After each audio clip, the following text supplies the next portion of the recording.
pledge allegiance to the flag of the United States of America and to the republic for which it stands, one nation, under God, indivisible, with liberty and justice for all. All right, I'd like to welcome everyone to the meeting this evening. We are going to start out with a few presentations. We have item 4A is swearing in. Actually, before we do that, we want to announce that Commissioner Fred Jonas will now serve as Vice Mayor for the next 6 months. So congratulations to Commissioner Jonas, and thank you, Commissioner Ross, for serving as Vice Mayor for the previous 6 months. All right, item 4A is a swearing in for Reserve Officer George Perez.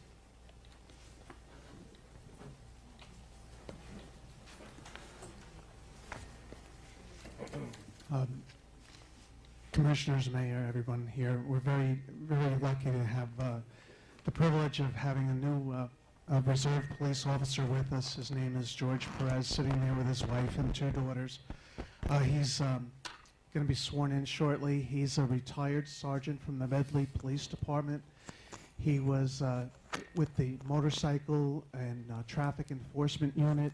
He was a motorcycle instructor. He was also the person that started the commercial vehicle enforcement unit in the Medley Police Department. I have a note here, he's married 26 years. I guess I'm supposed to say that or I'll be in trouble with him. So, I can read.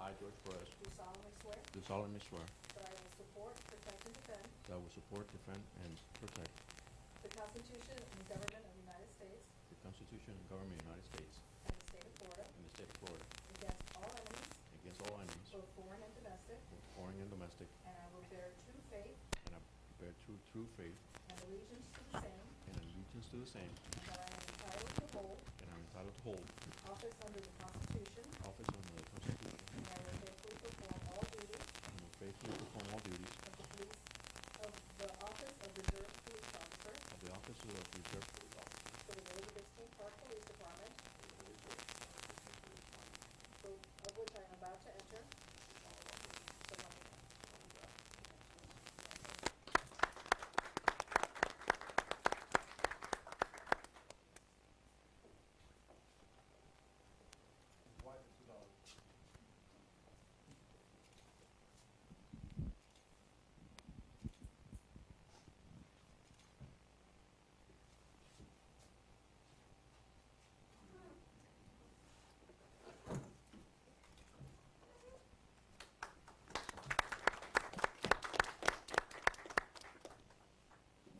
George, I just want to say welcome and thank you, and want to thank also all our reserve officers. You guys do a tremendous amount of work for us, and we appreciate that. Thank you. All right, presentations, item 4B, Dave Caserta.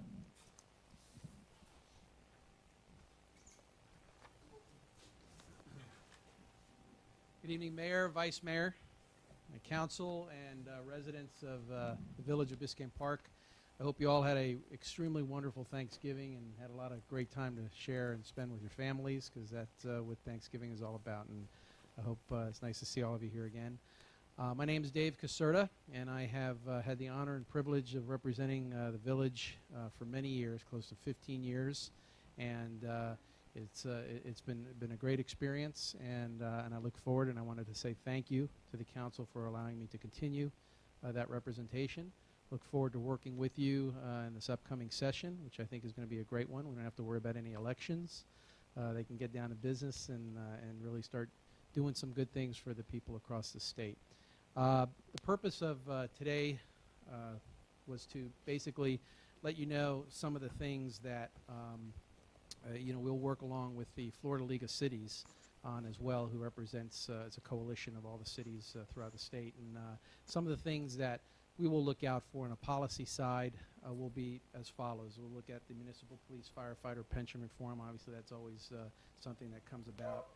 The communication service tax and local business tax, we will work to defend that they do not get rid of those, because that is a source of for a municipality, as you all know, and they've had issues with that over the last few years of folks trying to tap into that, take that away.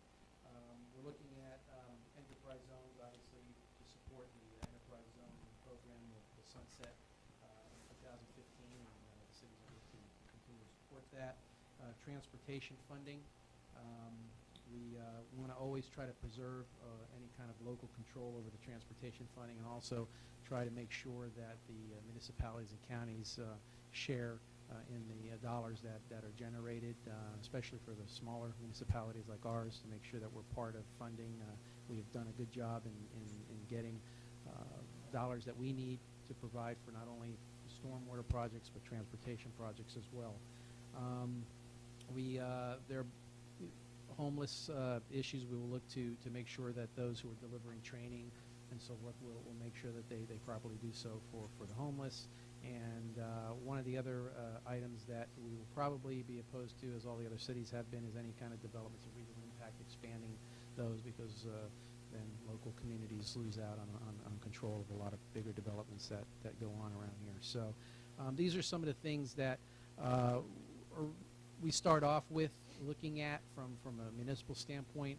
Since there was an election recently, they're taking pretty much this month off to begin to really figure out what their agenda is going to be up in Tallahassee, both the House and Senate and the governor. They're going to resume committee meetings in January, the first week of January, and then go all out until March when the session starts for the 60-day period. So we will be extremely active come January, and we'll start to get a better idea as we get closer what kinds of pieces of legislation might be being developed that might not be beneficial to a municipality or counties or whatever it might be. And then we'll also begin to identify some things that we want to look at from a village standpoint, from the funding side, because they'll start to look at the budget as we get through a session, and the budget is the most important piece of legislation that they have to pass. And as you know, last year and the years before, we have really done a great job in getting dollars for projects that we need. So one of the purposes today was to just throw out to all of you, have you think about some of the wish list projects that you have, things that you think the city, the village might need to look at from a funding standpoint. And let's see if we can begin to strategize and prioritize some of those issues. It also allows me to work with the manager, as I always have, and she has done an incredibly wonderful job, and the staff and everybody, clerk, just an amazing job in responding to questions that are asked by legislators and staff, and it's been a pleasure to work with you. So it just throwing your ideas out on the table now gives us an opportunity to work and strategize and prioritize as to what we're going to be looking at for this upcoming session. So with that, having said that, if you have any thoughts as to some of the project or some of the areas that you all are interested in, we can discuss them, we can talk about them. I won't be able to give you a lot of answers, but we'll make sure that we put these on the priority list, and once again speak with the manager to make sure we do our best to achieve those goals that you set. Okay. You set the bar pretty high at $1 million, so you're gonna. Yeah, that every once in a while you get a good one, but you know what?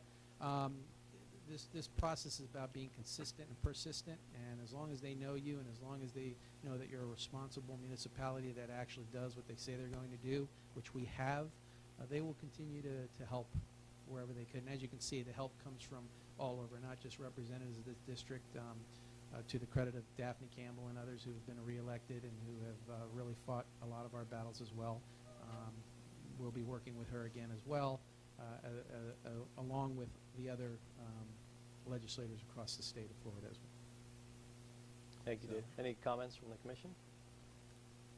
Any thoughts, anything that interests anybody right now that you've been thinking of, any projects that you have always wanted to take a look at funding, and if so, I'd be happy to listen to them. We'll also be able to convene. I can meet with you one-on-one and talk about those issues as well. Your call. Is the drainage request that we submitted last year, is our, assuming we move forward with the master plan for drainage and roadways, that's not gonna be ready for this session? Our master plan will not be ready for this Okay. session, and that was one of our stumbling blocks Right. this past year, is that we didn't have it, but we can definitely go back and see how the committee is structuring the funding again this year to see if we can try again for the master plan. I think the larger project kind of overshadowed the drainage plan. Mhm. Commissioner Ross? Oh, Yeah, just you've one got of an the update things, on that, but we can talk about that at a later time. Sure.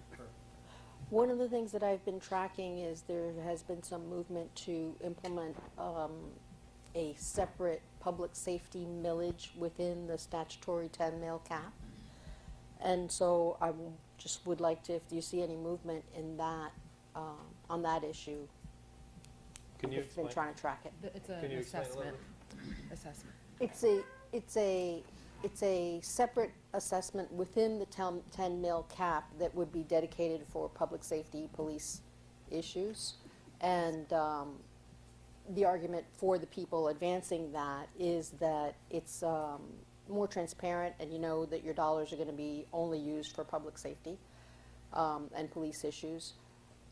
And it's all still within the 10 mil, statutory 10 mil cap. That's the initiative that failed last, Correct. okay. Yes. Dave, so you know, that's North Lauderdale has been mostly pushing, and some other cities, and it would be very helpful for a city like us to have that chance. Okay. Vice Mayor Jones? We really have two kinds of issues that we have no real way to handle on our own. One of them is infrastructure, which is roads and drainage, and the other is the possibility of a barrier wall along the railroad track. And I wonder if the state would think that it's in any way in their interest to help us with those two kinds of things. Yeah, I know the railroad track has been an issue for a long time. It's come up and down, but obviously the state itself hasn't been in the best financial condition until recently, where we've had some surpluses. But I mean, it's something we could certainly look at, whether they would look at that as having a statewide impact. We'd have to take a look at that a little further, and I'd be happy to talk with Thanks. the manager about that as well. And the others, you were talking about the roads and drainage, continue. Yeah, well, they're big projects, drainage and then basically repaving and evening out the roads. They're very deteriorated and uneven, so we get a lot of flooding when it rains heavily. And it's just something that the village does not have a reasonable way to correct on its own. It's too big of a fiscal project. We're gonna try to work on it, but it'll take us a really, really long time to correct the whole thing. Do you know if there's any specific projects on the table right now that you're looking at funding for at certain areas within the village, or is there? I think it's just general, addressing our road condition throughout the village, Okay. as well as making sure that we have adequate drainage facilities. Okay. Anything else from the commission? Commissioner Jones was talking about as far as the barrier along the tracks. I'm really concerned on that. I know we've been talking about it because of children crossing the tracks, but we have upcoming that all of Ward, Florida, when it starts to come through here, we're going to be having a train every half hour, all day long, every day. So it's going to be noise pollution. And definitely we need to get some help as far as putting some kind of a barrier for that. Has anyone done any kind of an impact or research on the cost of putting up a wall, where it would extend, or what property it would fall on? Previous staff had looked at cost. I do not know what that cost is.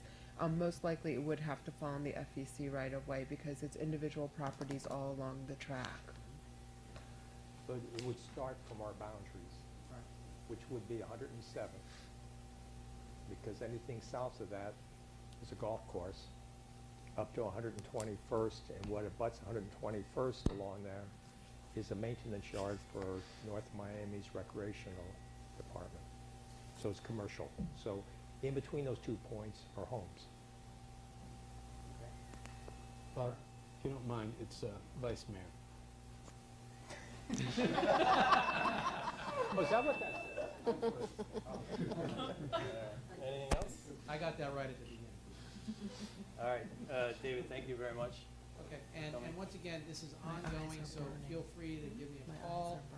I'll be happy to talk to each of you, and basically, we're going to continue to work with the manager and continue to facilitate projects that will benefit this community. So, Okay. thanks for having me on board. Great, no, thank you. Thank you, Dave. Thank you.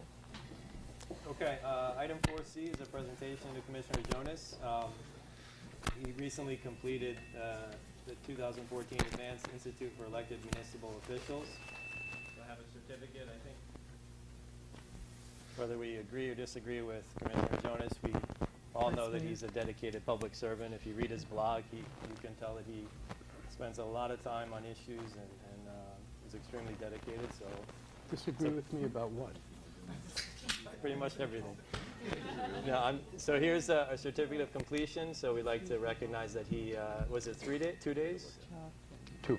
Two full days completing a course, and if you'd like to maybe speak briefly about the course, but we'd like to recognize you with this certificate. Thank you. Is it my Congratulations, birthday Vice too, or Mayor. what?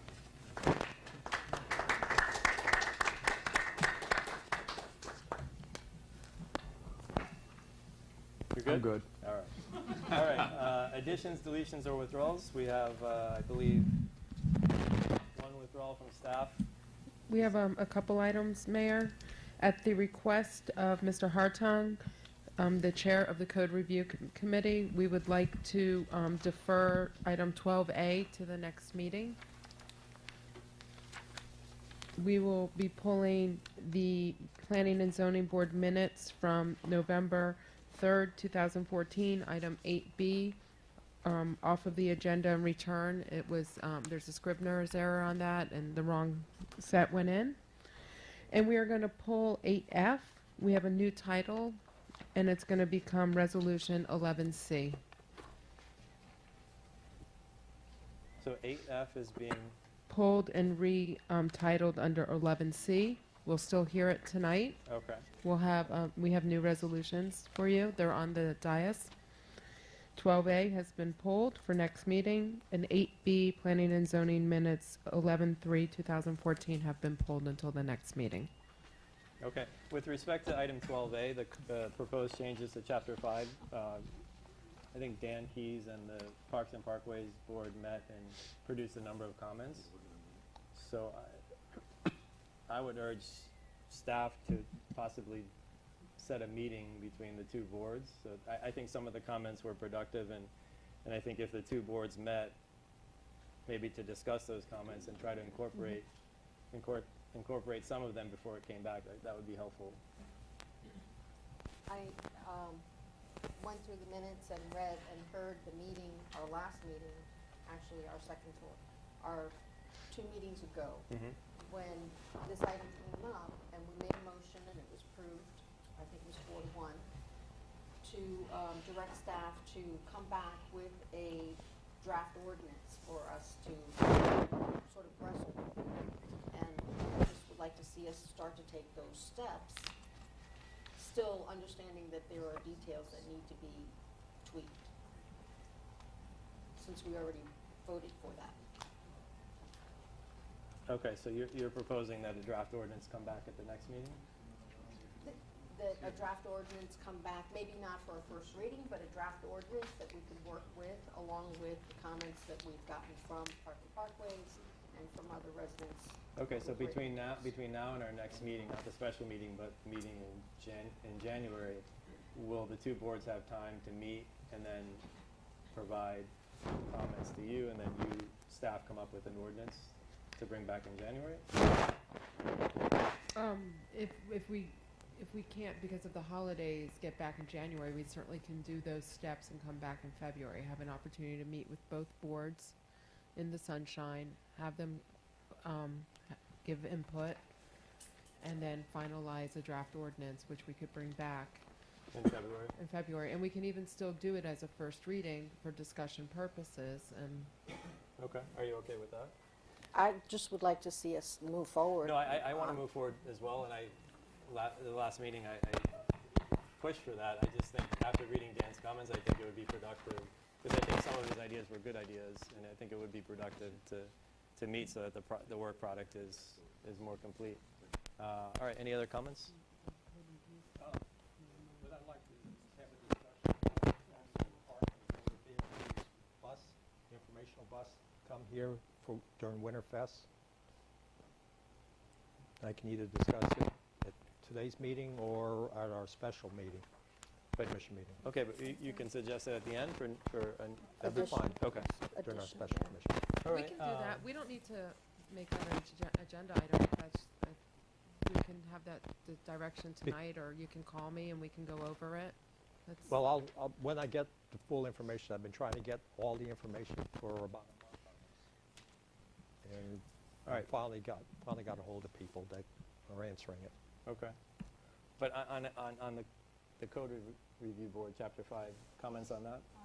As you know, I would be personally opposed to that resolution, that the charter change become presented to us as an ordinance and first reading. I think that the email that we received from Dan Keyes summarizing the Parks and Parkways Board's problems with the draft as it currently exists, plus the memo that we received from Harvey Built, indicate that there are a good many changes that need to be discussed. And again, I think that, I know it was rejected last month, but I do think that a workshop would be in order, or if we have a joint meeting with these two boards, that it be widely publicized and done at a time where many residents can come, because I think that if residents knew about this, it would be an issue of great concern to them. Okay, so if we do the joint meeting, you can publicize that? Absolutely. Okay. Do we That- know if members of Parks and Parkways attended the code review meetings where this issue was discussed? I think they may have attended. There was a joint Several meeting, joint meetings maybe last over a year ago, right? Okay. Over a year ago. Okay. Also, I forgot, I wanted to ask that the draft of the proposed change, there have been certain little changes that we've received in the week, but I would like to have that posted on the Biscayne Park website as a separate item with a link, rather than having to ask people to go through last month's agenda or this month's agenda and search through the PDF for that particular proposed code changes. If that would be The possible. current draft or The proposed, with what Gage sent us with those changes, so that we have just a site where people can go to look at what the current proposed draft is. Okay. One of my concerns is that what the language that is proposed has not yet been vetted by our attorney, so it's not what is ultimately going to even come to us for a consideration. And as people read multiple drafts of the document, it's all public record, it's all online, but I don't want to focus on a draft that Yeah. may not be what we're going to advance. I agree. I think, why don't we wait, Commissioner Watson, why don't we wait until the next work product comes out so that it's more complete? I'm just worried that this history will repeat itself, and that we'll come up to a first and second reading and have people coming out of the woodwork upset that they didn't hear about this, didn't know, and then Yeah, they no, have but objections. we're gonna advertise, we're gonna get the word out on the joint meeting before it even comes back to us. And that furthers my point, to make sure it's in January when folks are in town, we have time to advertise it, so we will expect to return to the commission in February. Okay. All right, anything else on that item? Okay, any other items to be For pulled from? Just for clarification, when we come back in February, that will be with a formal draft ordinance. Yes. Right, and Mayor, if I may, it's gonna be the legislative language. I'm not gonna have any ordinance form with the whereases or anything, because you're focused on the language. Okay. Okay, any other additions, deletions, or withdrawals? All right, seeing none, we'll open up the public comment period. Anyone wishing to make public comments, please state your name and address for the record.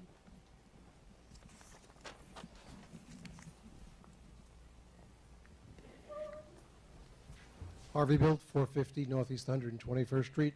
I am talking about the ordinance. There are a couple of items in there that I don't think anybody really even noticed.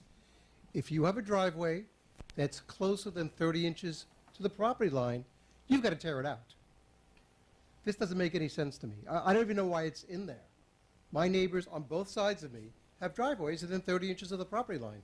It's been there for years. Why would you all of a sudden change things? It's also saying in here, you have to have a visitor parking place in the swale. We have enough parking spaces as they are now in the swale. Parking in the swale does not make the village look any nicer. In my opinion, makes it look very much like Hialeah. We also have a requirement for each house having a certain number of resident parking spaces and visitor parking spaces. What's the difference between the two of them? If I go to Chuck's house, I'm a visitor. If I'm parking in front of my house, I'm a resident. They're both the exact same thing. Some of the things they've gone through in here go into unbelievable detail. You cannot have red mulch in the swale.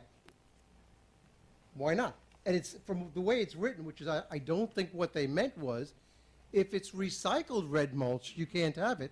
If it's regular red mulch, you can have it. I had been on one of these committees for years. The problem I see with the whole chapter is it's not written in plain English.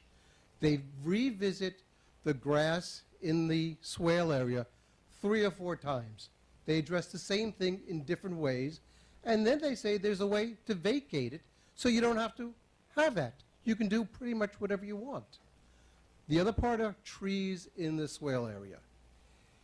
I do not think it's fair if somebody buys a house and is not aware of the defect being there's a tree in your swale that you will be responsible to remove in case it gets sick, diseased. It is your responsibility. If you want it in there, fine, all well and good. And every property that has it, notice it in there, so when somebody buys it, they know they possibly have that problem. And the other thing is we're making 2 different classes of homeowners. If you have an Australian pine, it doesn't count. But if you have an oak tree, it does count. One of the things I do is I'm also on the Code Enforcement Board. Some of these things, you're going to have a real problem, I believe, enforcing. People can go past us, and I think they go to the 8th Judicial Circuit or the 11th Circuit. And some of this stuff just doesn't make any sense. If it doesn't make any sense, it shouldn't be there. It should be clear, concise, something everybody can understand, and don't reference another chapter. It should all be here. Thank you. Okay, thank you, Harvey. Any other public comment? Chuck? Hi, Chuck Ross, 11166 Griffin Boulevard. I want to talk about Crime Watch for a minute. We had a very good Crime Watch meeting on November 18th, 7 p.m. here. We had a great, I thought a very good turnout. We had 4 of our electeds was here. I'm sorry, Barbara, you couldn't stay for it. But we had the chief, the lieutenant, the captain, and I think you had 4 or 5 of your other officers there. We had Christian Manners was there, and our clerk Maria. So the chief went over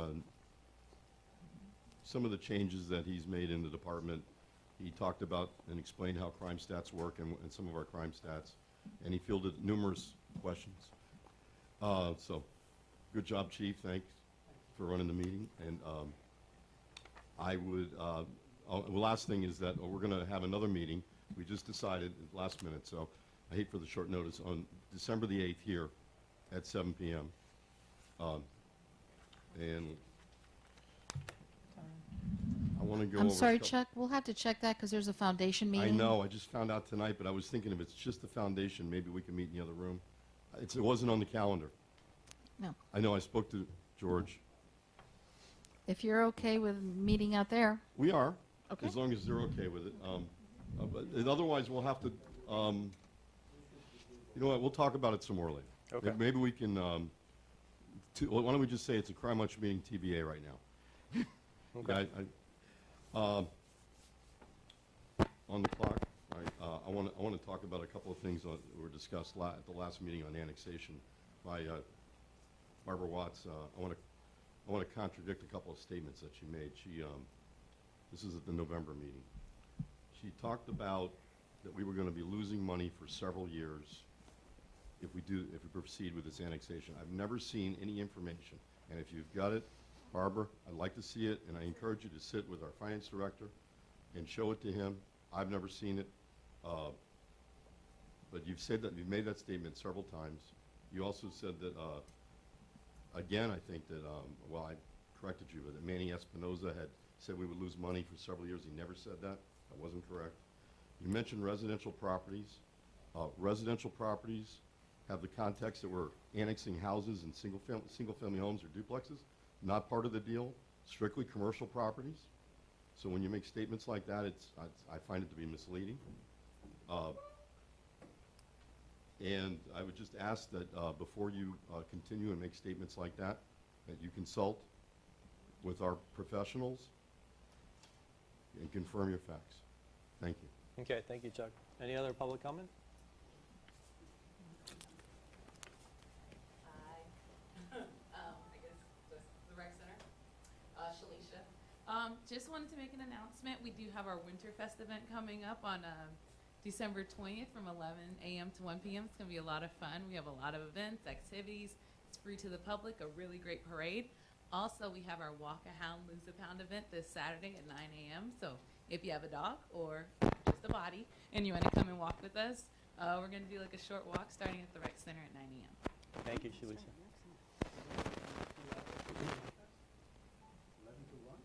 Yeah, we're going to knock it out in there, so you got to be on time. All right. Any other public comment? All right, seeing none, we'll close the public comment period. Madam Manager, I'd like to, if it's okay with everyone, I'd like to take the consent agenda first before the updates, just because there's a number of people here. Sure.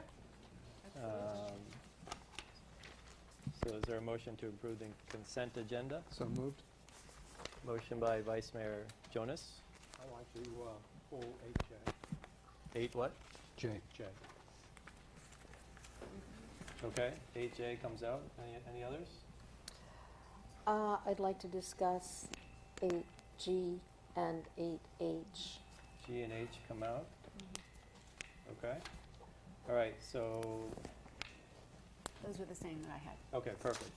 So motion by Commissioner Jonas with the exception of 8G, H, and J. Is there a second? Second? Second by Commissioner Ross. All in favor? Aye. Aye. Motion carries. Thank you. Thank you. All right.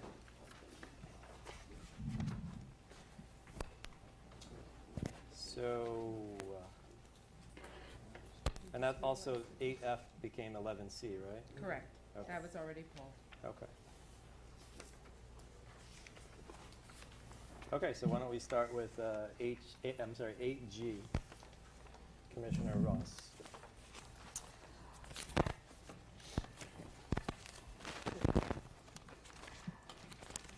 On these two police expenditures, I'm a little concerned that it's just 2 months into our new budget, and we're basically changing our capital plan, or changing the plan that we put in place for 2014 and 15.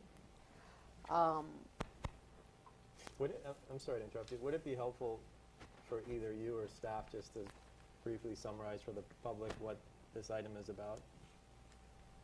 Okay. I'm happy to. Okay.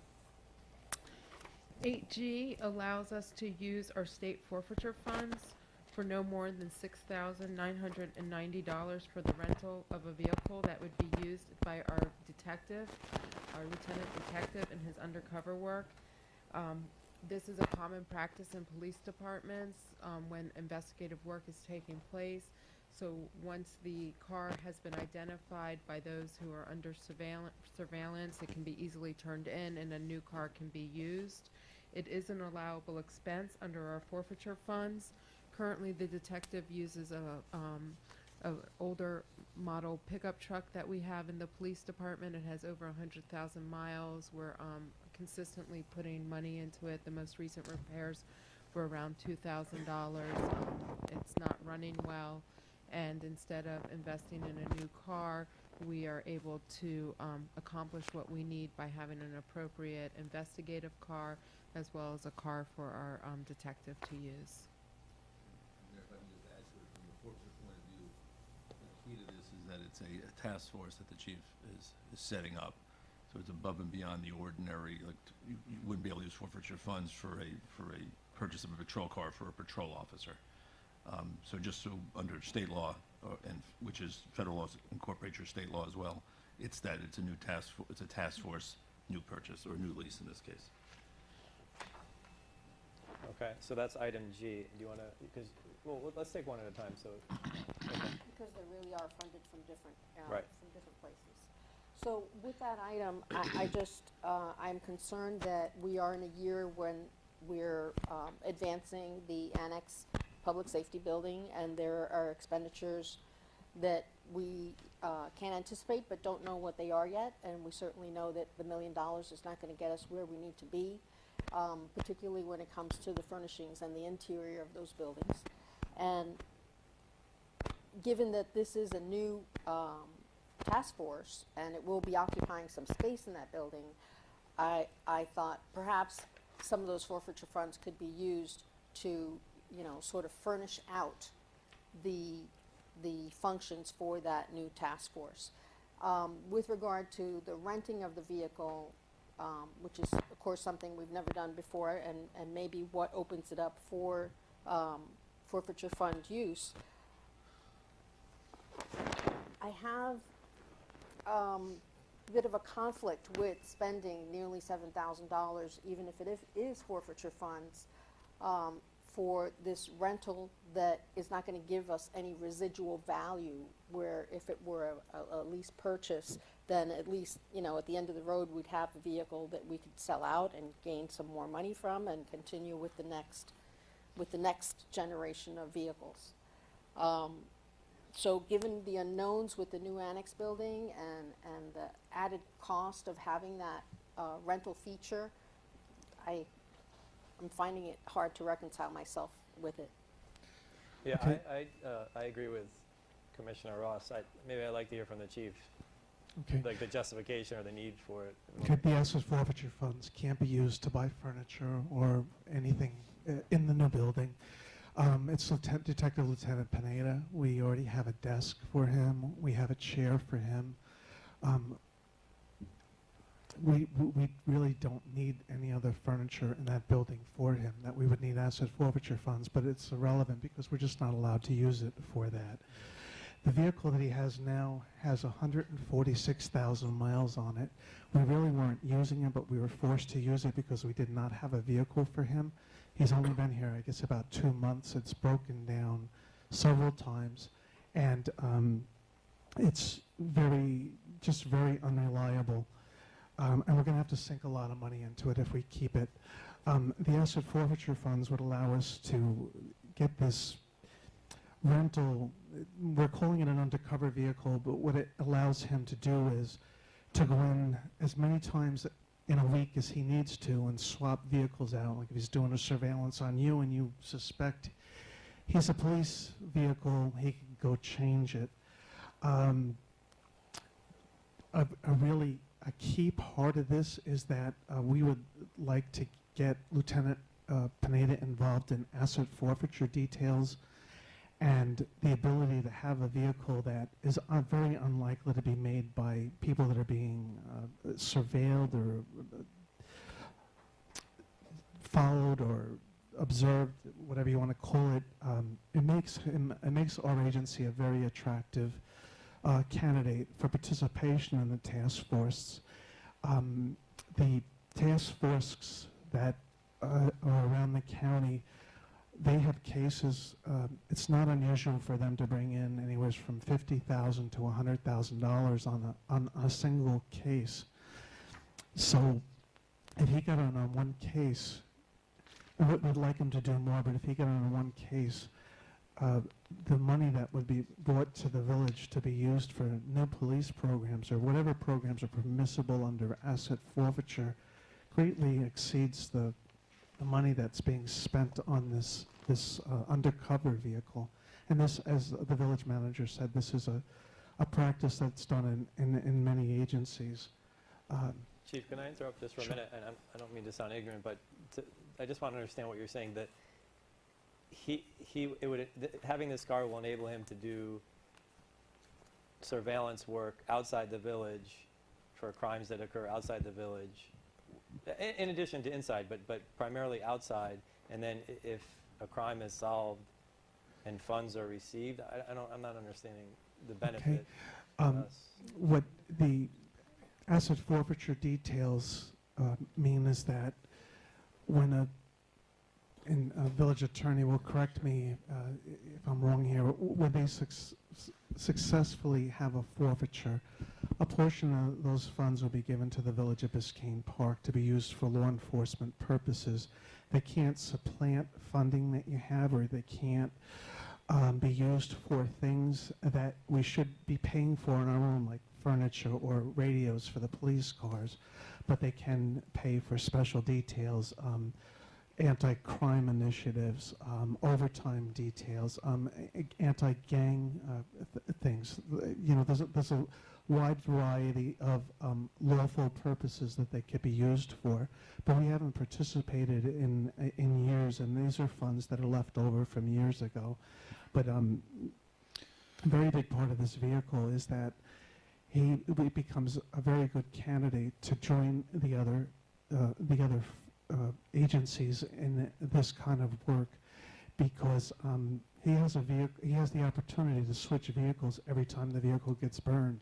Is basically what this agreement with this company would allow. But it's for police work outside the village, right? No, it's also used for police work inside the village. And on village cases, he's already done surveillances on our own cases here. But primarily, and I could be wrong, but primarily the cases would be from outside the village. Yeah, if I can, just briefly, that's generally correct, because even you're going to have several officers from different municipalities that will do it, and some from the county, but since they go, it's a county-wide, so for all of them, they're really mostly outside their city.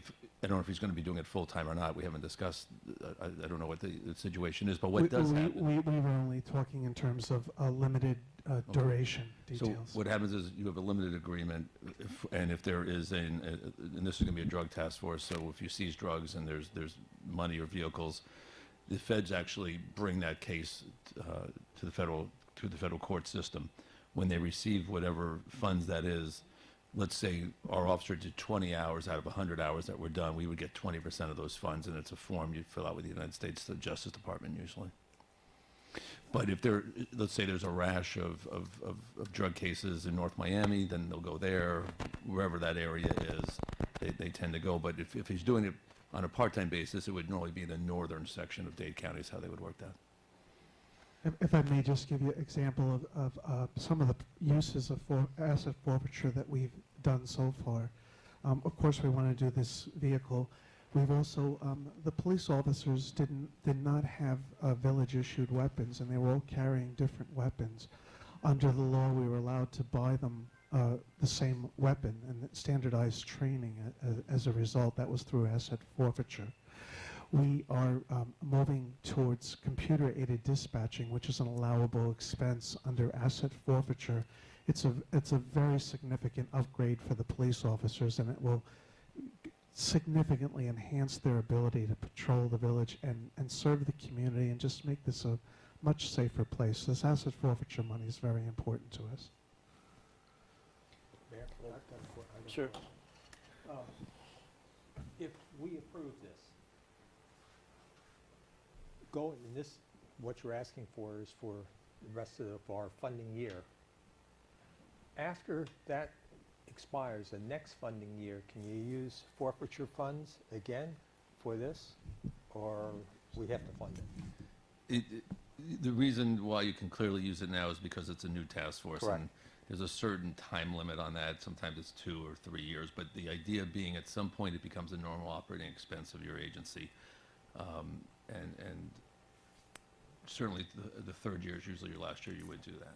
Okay. You would, yeah. So there is a time limit, and of course, we can always, when we get there, if the money's not available, then we would have to discontinue it. Right, there's no black letter law saying 3 years, but it's a new program, it's a new task force. Right. And if we continue along with that task force, at some point, it becomes something that they look at that as, hey, that should now become a normal operating expense, which should be budgeted. Right. What you're proposing as far as about the rental car and using, you could switch it back and forth. Years ago, it wasn't a task force, but we used to do that from time to time because we had some people living here that really weren't our police were trying to keep an eye on them, and what they would do is go ahead and rent a car until they caught them in an act of doing something that shouldn't have been happening. So it's not something we've never done before. It's just that we didn't have it as an ongoing basis. It was just as needed basis. Other comments? Yeah. Rusty, years back, somebody had the idea to buy a van for the general village use. And it seemed like a uniquely dumb idea at the time, but we did it anyway. And we eventually sold that van at a loss. A little bit more recently, we had occasion to get a special cruiser that could handle having a dog in the back of it for police use. And not too terribly long after that, as I think you know, we wound up selling that at a loss too.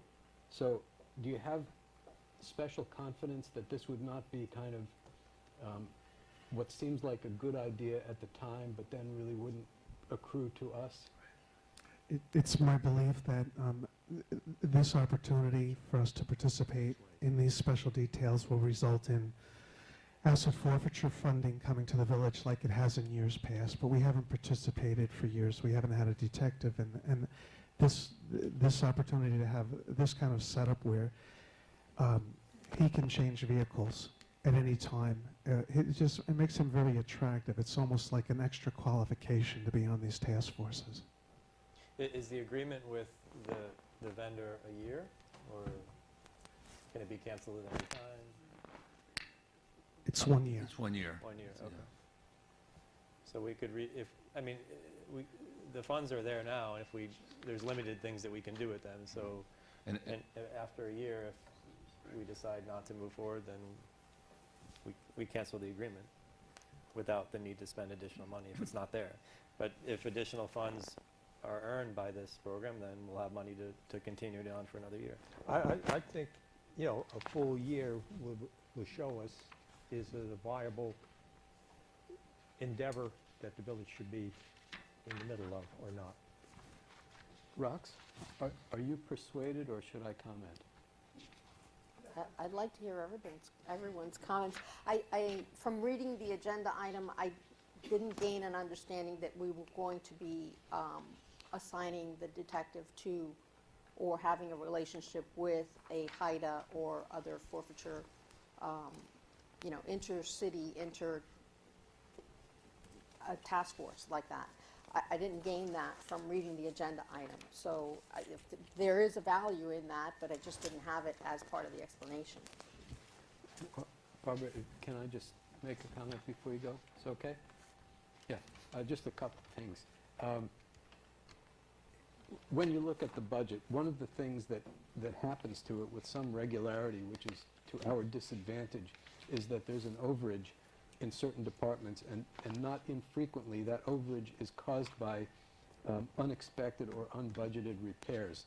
And it sounds like we are potentially in that phase, at least with the truck that we're about to dump $2,000 into, to see if we can get 10,000 more miles out of it. May not be the very best use of any more of our money. And I think if having this kind of vehicle change opportunity is considered preferred police practice, and we now have the unique and special police opportunity with an investigator that would make the best use of this opportunity, then it seems to me we should do it. We should afford that to ourselves. Okay, Commissioner Watts? I have a couple questions or a couple of concerns about perhaps the cap on hours that Detective Pineda would give to. Oh, it fell, sorry. Is that better? I can hear you. Okay. I've got a couple of concerns, thank you, about the number of hours potential hours that Lieutenant Pineda would be giving to service doing detective work for other municipalities in the county. Because if we hired him as a full-time person and you thought that we needed this many police personnel to adequately service Biscayne Park, now we're voluntarily giving up 20 hours a week, 30 hours a week, 40 hours a week for a given time? How does that affect then how all of the other policemen work? And then if we had that opportunity, if we can get along without him, why did we hire him in the first place? Commissioner, if we were to join a task force, it's something that we would bring back to the commission for approval. We don't have all of those answers. There's no specific task force in mind right now. We were just using that as another benefit of us renting a car would be our ability to go out and join a task force. Right. But there's no task force. He's a one-man task force in the village right Yeah, now. I This know. is something different that Yeah. would have to come His back. time would be taken away, and I'd No, like but to yeah, see. If I may, we never intended to put him in a task force Yeah. to the degree that if something happens in the village, he's unable to participate in the investigation and processing of evidence and prosecution and apprehension of the offenders. And do you think that now he has enough work to keep him busy as a full-time position here in the village? I could use more than one detective in the Okay. village. Okay. All right. So that you could, if he were to join a task force, you would still have the ability to put a time limit on the length of time or the number of hours per week, so that Well, the Biscayne the- Park it- would not be.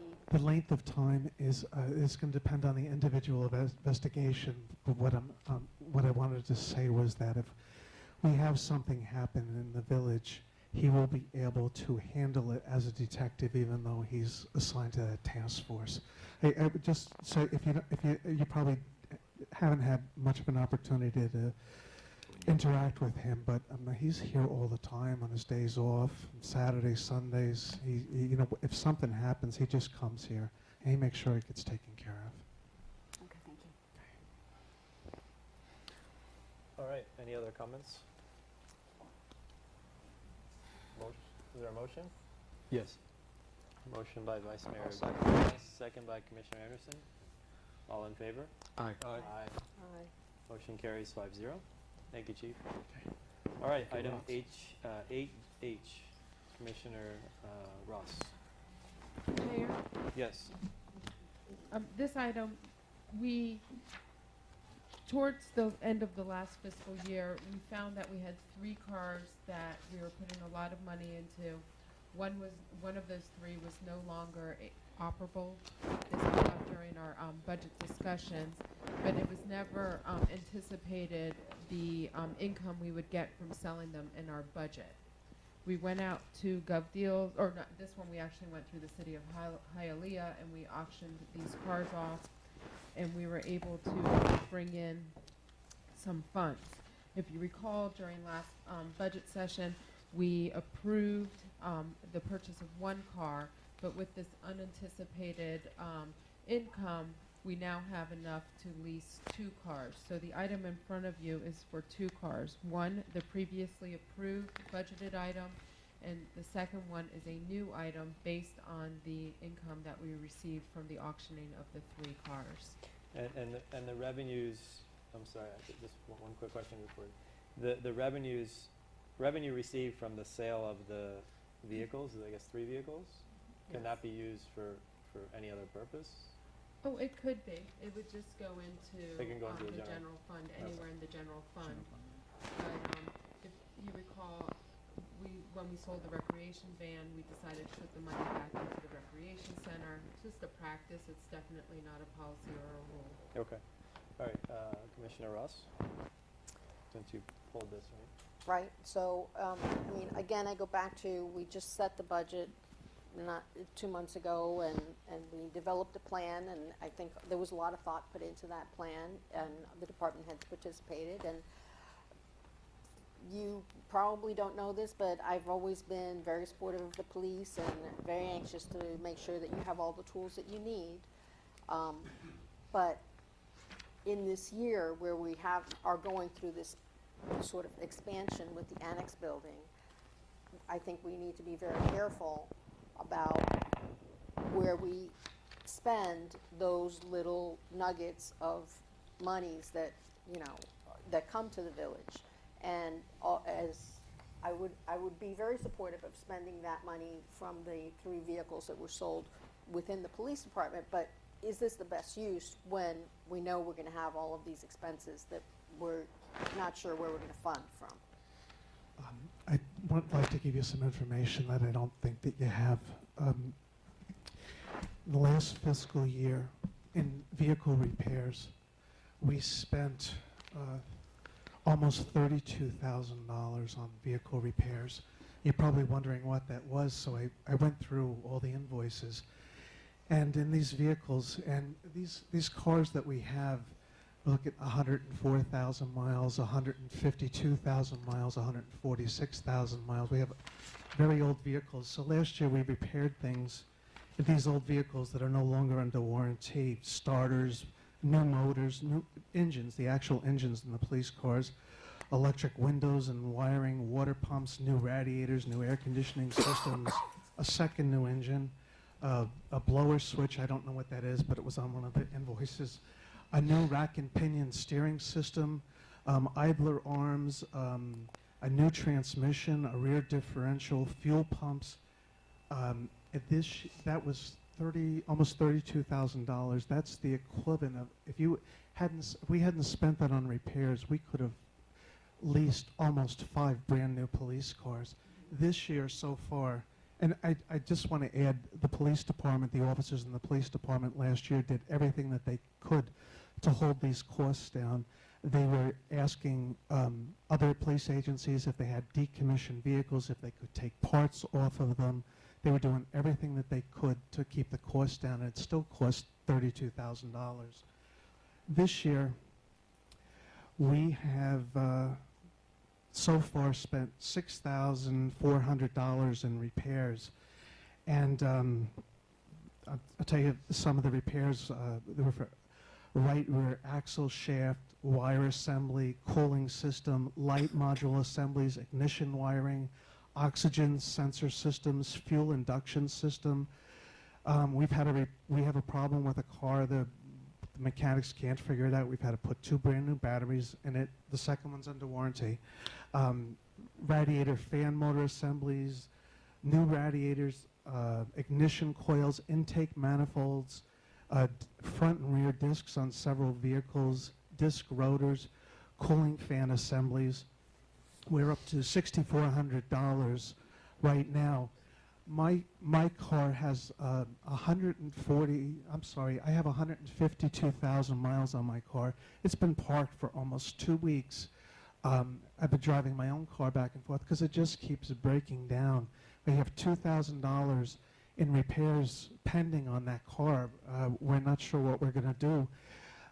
We just got it going, and now I just found out, I didn't even tell the village manager, it's leaking oil on the ground from under the engine.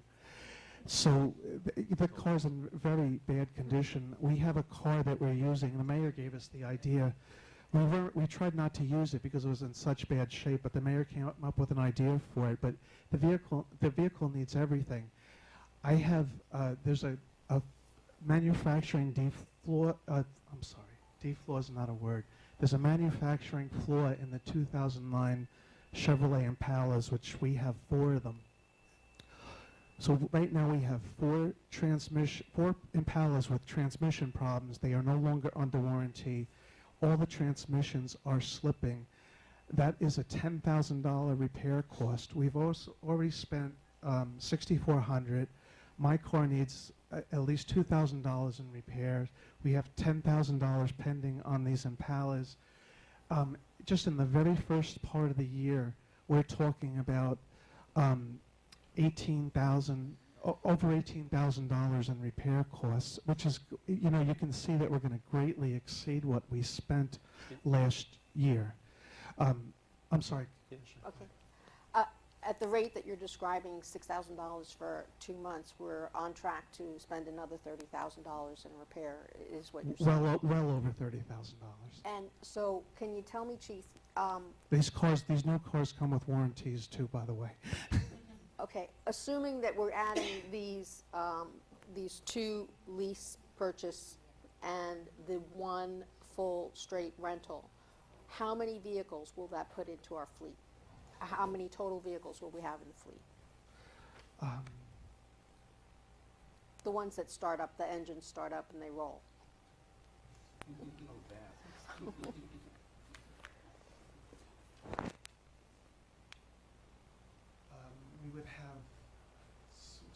16. I think 16. 16, We're four, going- which would be spare cars that would be used by our reserve officers, as well as when other cars break down. Yeah, Yeah. you'll see the reserve officers doubled up oftentimes with our officers now, but the spare vehicles would allow us to have more vehicles out on the road, and we would be decommissioning the worst vehicle that we have.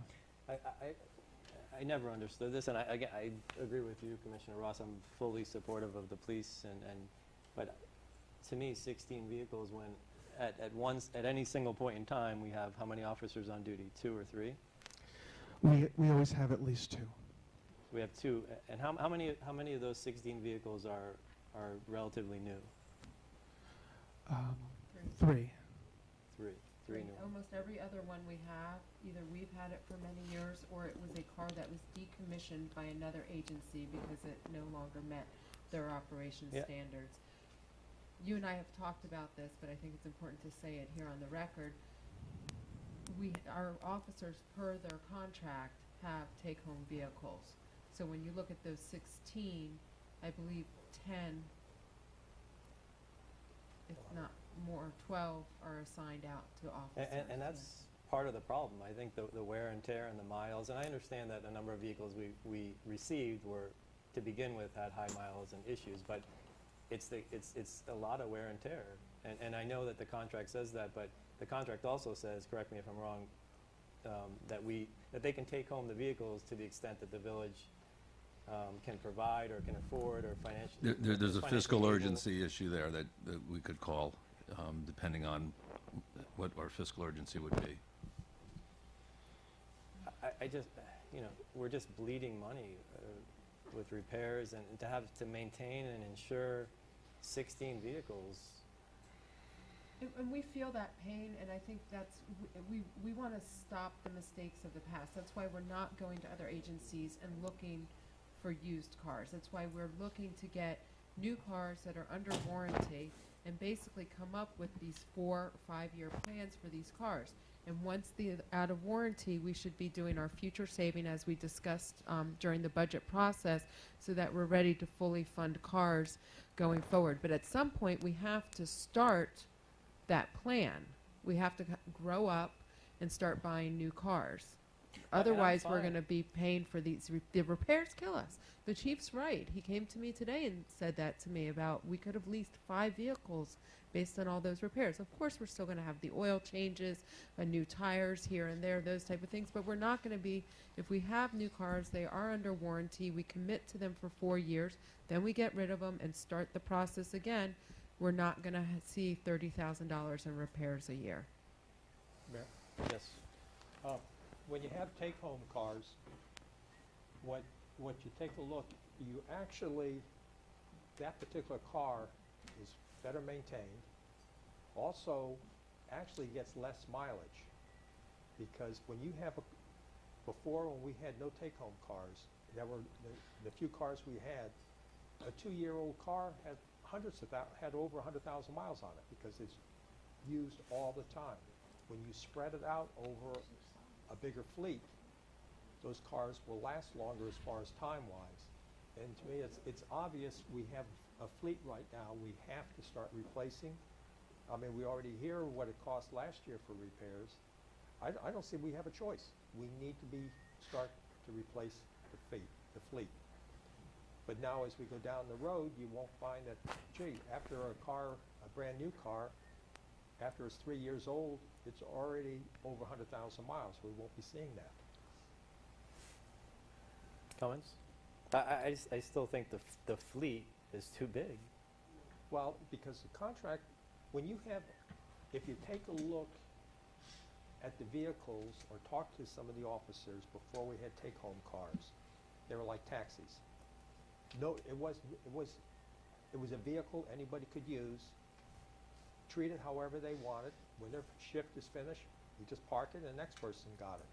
Those cars weren't really maintained. When it's your own personal car, as a take-home car, it's maintained better because it's your office, and you want to keep your office clean and well-maintained. Are we talking about cycling 2 other cars out or just adding 2 cars? One. We'll be adding one car, sir.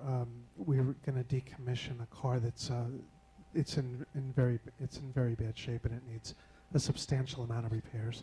And we've already put a new engine in it, a new transmission in it, and we still can't get. That's the vehicle that they can't find out why it keeps eating the batteries. It ate at least 2 starters. It was a car donated to us because the police department had it. Felt that it wasn't worth investing any more money into it. By the way, you're not in New York anymore. It's Radiator. Well, I'm Irish. What did I say? I don't want to say what you said.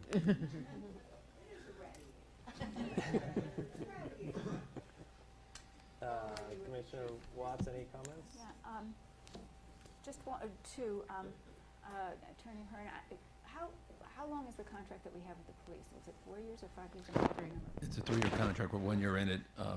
Historically, it was a big part of the negotiations Yeah. 5 years ago, kind of outweighing how much they were being paid, and it was something that they fought very hard for, just from a historical perspective.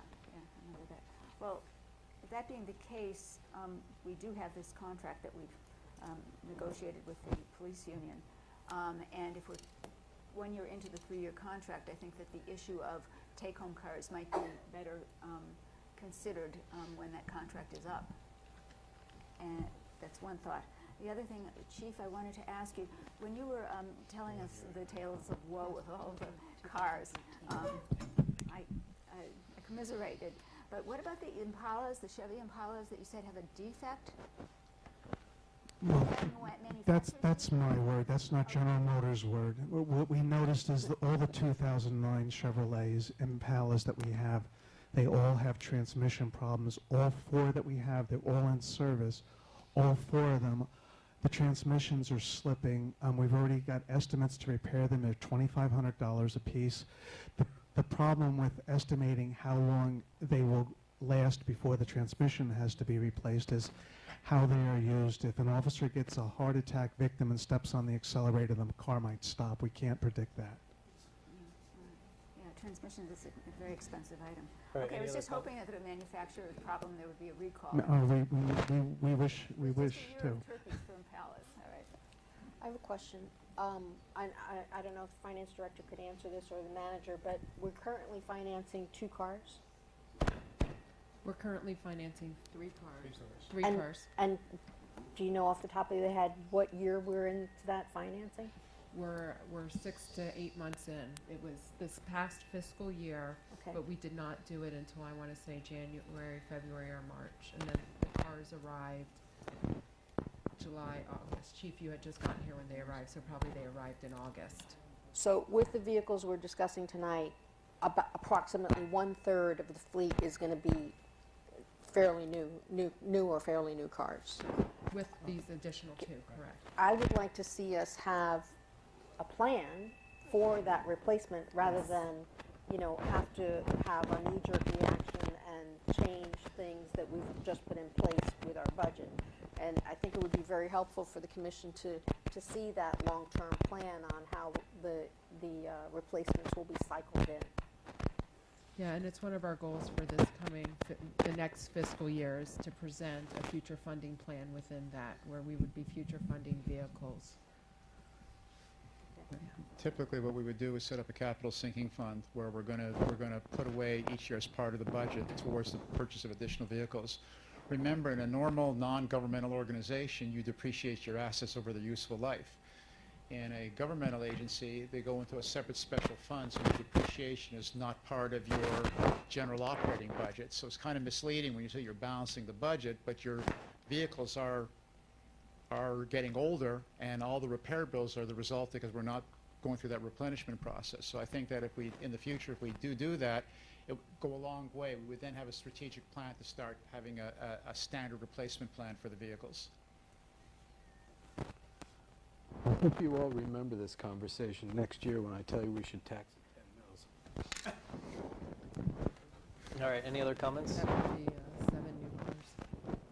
Before people decide, I think that it is important to note, as Attorney Hearn mentioned, that during the negotiation process with the police force, it was a big item because the policemen vociferously argued for having a car that they could take home. And there are safety issues that benefits to having police cars in the neighborhood. I know I have a neighbor who has a car from North Miami Beach, and it's sort of nice to see it in that driveway, and I feel all the more secure knowing that there's a police car in somebody's driveway. And if we were to not use the fiscal issue as a reason to stop the policy of having policemen having their own cars, then we would also, I think, have to think at the same time of increasing the wages of our policemen, who are paid a very low amount compared with the other municipalities in Miami-Dade. So if we are leading money with a whole fleet of vehicles on the one hand, we would also then, on the other hand, having to be paying more benefits, more retirement benefits and all, to raise the salaries of the policemen to make up for their loss of their own vehicles. So I think we've got to weigh both sides. Commissioner Ross? Just to respond to that point briefly, I was on the commission when we approved that contract, and it was a difficult choice to make, but one that we felt compelled to make for our police officers, because we were losing talent. People were moving on to other agencies because we could not be competitive in their pay scale and in the benefits that are offered elsewhere. So if we want to maintain a quality force, we do have to make an investment in our officers and, of course, our equipment. My issue was the timing of it. And if you have sort of a plan, a 5-year plan or a 7-year plan going forward, I would feel much better saying yes. Yes. Make the motion to approve Resolution 2014-86. Second. Okay, motion by Commissioner Anderson, second by Vice Mayor Jonas. Any more discussion? Okay.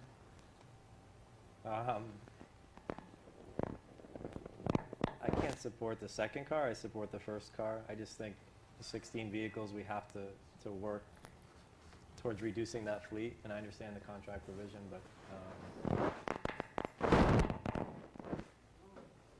anyway. Motion, a vote. Any other comments? Okay. All in favor? Aye. Nay. Okay, motion carries 4-1. Moving on to 8J. Who pulled this item? I pulled it. Okay. What this is to go ahead and to have the village manager represent the city, Biscayne Park, at the commission meetings and his other meetings. We discussed a couple of meetings ago to have also to a member from the commission to be part of this, and it was the mayor. Mayor, are you still eligible and able to go ahead and go to those meetings as need be? Yes. And I'd like to have that in there, the manager and the mayor, just like the commission originally. But I think we already as a commission, we authorized me already, so I think that. Right, but what it says in there, it's like dropping that out. I think the mayor needs to be part of this resolution. That's For not city the attorney? intention. Yeah, when we drafted it, was looked at to provide your manager, because sometimes at meetings, they'll look for the manager and make sure that she has the authority to speak. And of course, it would only be consistent with commission direction. But there's no question, the mayor, you've also been given that authority. To me, it's not substantive. We could easily put the mayor in here to be clear if you want, or not. It's up to your comfort level. I'll be comfortable to have the mayor's name in there too. We can easily add that if the commission Okay, wants. is everyone comfortable with that? Sure. All right. Does Motion that to preclude approve. anyone else from speaking on the issue and to commissioners or to? No, the idea here is if at a meeting, if they're looking for the representative from the village to have that authorization, not even so much the mayor or commission members, but particularly for the manager to be able to step up there and say, I'm here, I have authority to speak on behalf of my city. And remember, this is involving issues that may come up that address the sister city as well as our And that's the annexation. important part of this, is to understand that this could get a little murky out there, because it's also addressing some conflicting issues with another city. So we want to be very clear that I'm representing the city on these issues as I carefully wade through those waters against the other city. Motion to approve? I'll second. Okay, motion by Vice Mayor Jonas, second by Commissioner Anderson. All in favor? Aye. Aye. Okay, motion carries And to clarify, that's, with the change. Yeah. that in the motion. Was your motion to add my name? Yes. Okay. Did we approve the consent, right? yes, you Okay. did. Yes. Okay, moving on to, Mayor, we skipped over I- the sevens, but we have the family for 9A. yeah, I was just waiting. going to say, why don't we take 9A and then we'll move back to the updates? So item 9A is a public Thank you. hearing. Yep, thank you, Mayor. This is, in addition to being a public hearing, it's also quasi-judicial. This is a variance request. It went in front of the Planning and Zoning Board, consistent with our variance procedure under Chapter 15. The Planning and Zoning Board approved the request 5-0. Do we have a member of the Planning and Zoning Board here? We do not. No, both were, the chair and the vice chair were unavailable. Okay, so Mayor, what I'd like to do, I do think the petitioners are here. Is anyone to speak on behalf of the city? Staff. Okay, so whoever staff is going to be, needs to be sworn in, though. So, Christian, are you going to speak? Okay, I'll have, so if the petitioners, if you stand up and raise your right hand, and as well as the representative from the city, and please answer in the affirmative. Do you swear that the evidence and testimony you're about to give are the truth, the whole truth, and nothing but the truth? Okay. Thank you. Okay, so, Mayor, everyone's been sworn in. The petitioner can come up and discuss what your requested variance is. And what happens here, Mayor, is with this variance, when it went in front of Planning and Zoning, and this is a variance for a pool to be, the variance requested is to allow an accessory structure, in this case a pool, to be located 20 feet into the side front setback. So it's a 20-foot variance request to have a pool in the side front setback. When it went in front of Planning and Zoning, and before the petitioners begin, let you know what the commission has to look at and decide in order to be in your favor, that this is not a self-created hardship, and that the 4 criteria in your code is met, and that is that there's special circumstances or conditions that relate to this property, that the failure to grant the variance would inhibit the preservation and enjoyment of a substantial property right, that the variance would not be detrimental to the public welfare or injurious to any other property, and that this is the minimum variance for that reasonable use. You need to find that in order to grant the variance. This has been properly noticed. Neighbors within 500 feet have been noticed. And if there's anyone here that would want to speak that has been noticed, raise your hand. And I do not see anyone here from the local community. So, Mayor, with that, if the petitioner wants to walk you through their request, they can do that now. Okay, so we'll hear from the applicant or the request, and then the public can speak? The public can speak, but it's not evidence with the public. It's only those who are affected parties, and there appear to be none here. Okay. And just so you know, you can condition this in any way you want. This is a request to not comply with your code based on these special circumstances we spoke about, so it can be conditioned if you so choose. Okay. Good evening. Mariana Ferro, 825 Northeast 113th Street. I'm Alisa Alonso. So we're putting a pool on the side because we don't have a backyard. We won't be the first house that has a pool, side pool. I really don't know why we get variance, but I have other properties that have side pools in the same side as we have. And basically a pool does not go out of the front line of the house, but some pavers, like 7 feet, well, but we have a side front yard.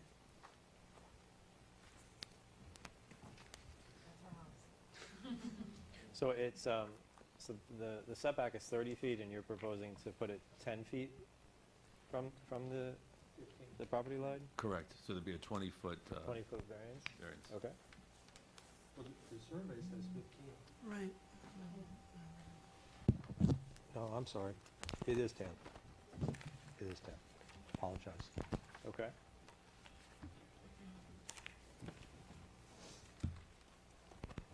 All right, is that it?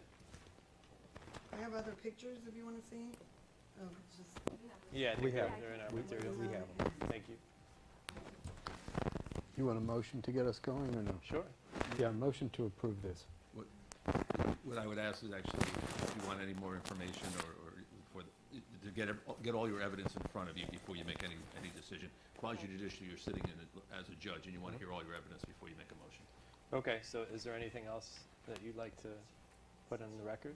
no, I mean, you can see from all the pictures and the way that our property's set, there's no way we could put a pool on the backyard, so. There's the survey and all the plans for the pool company and And how big is the pool? it's gonna be 12 feet by 27. Okay. And Yeah, there'll be a fence around, It's part of the permitting process. They won't, no, that's, don't you have to have the fence no, before? but the permit is not, that's not variance. Oh, not the variance, but before they give us the approval on the pool. Yeah, prior to obviously renting, we have to before- have a fence. Right. Mayor, I have a Before question. final approval. Yeah, before final approval. What kind of fence are you planning to put up? Aluminum, 4 feet. 4-foot aluminum? You know, you're going to need to have foliage. So the Yes, fence is we gonna already have do to- have. Yeah, the fence is going to have to set back a little Yeah. bit. Yes, you are correct. There's a few houses that have that kind of configuration some of that the- has pools. Those have always had, going back years ago, Right, everyone that needed a variance, got it. including even the one by Public Works that was put in there probably Oh, 20 recently, yes. 20 some odd years ago. There's one right here in the corner of the park that's just got one recently. Right. So, Eh, so Have you spoken with your neighbors or Yeah. and everybody's, they're all in support? yeah. Okay. They all wanted to come tonight and support, but Yeah, let me just say, Dave, that planning and zoning have given this their usual consideration. They're very practiced at this kind of stuff. They know what to look for. They've approved it 5-0, and I'd need some kind of really compelling reason, not just to go along with them. Okay. Commissioner Watts? I have a couple questions and comments, and I pulled that out when I went over to your house today to look at things, so I can't find it in my clutter here. But you said that you want a 4-foot fence, and I didn't have time to check this out.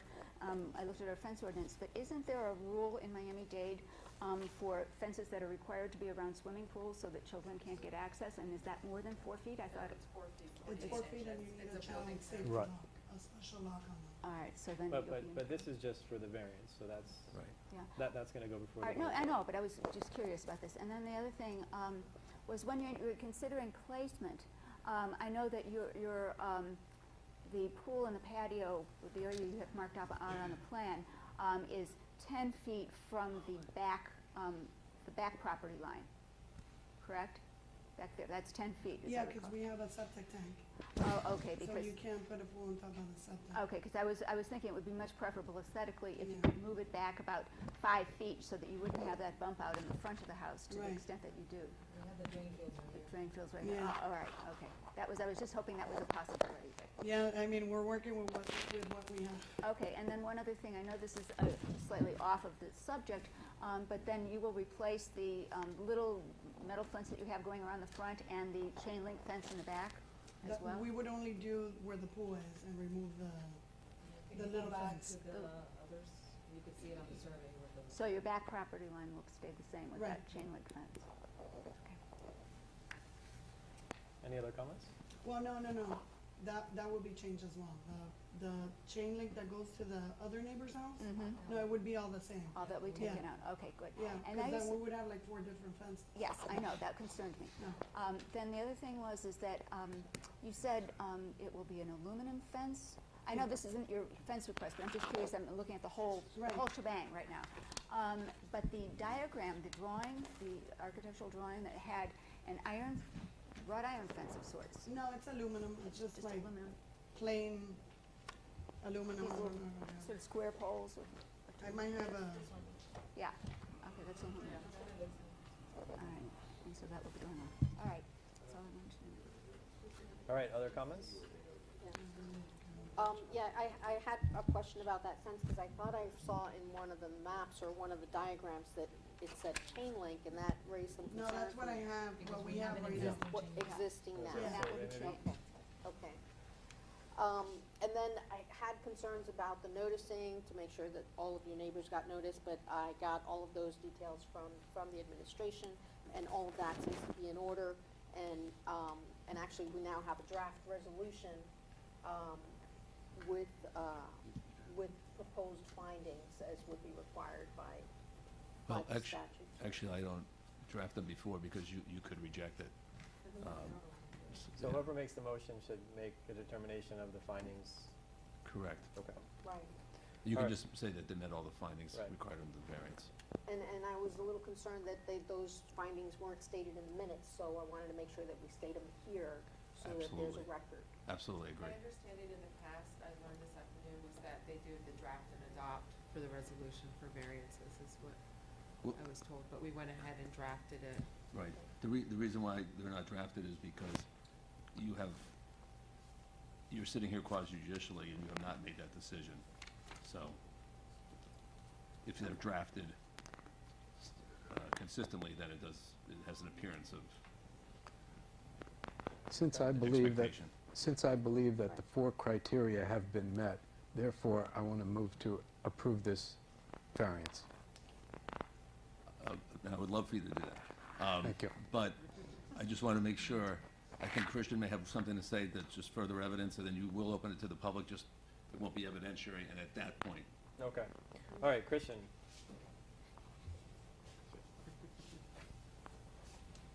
Hi, Christian Manners, Public Services Manager, and I attended the Planning and Zoning Board meetings as staff when this was presented. The board did see that this was a unique property and understood that the hardship was in fact there when they approved this for a variance. So I just wanted to make sure that since we have no board members present tonight, that someone from staff who was actually attended the meeting could get up and speak on behalf of this. Okay, thank you, Christian. All right, anyone from the public? Seeing none? Would you like- Now. Would you- would you like to repeat your motion, please? You sure you're going to accept it this time? bated breath.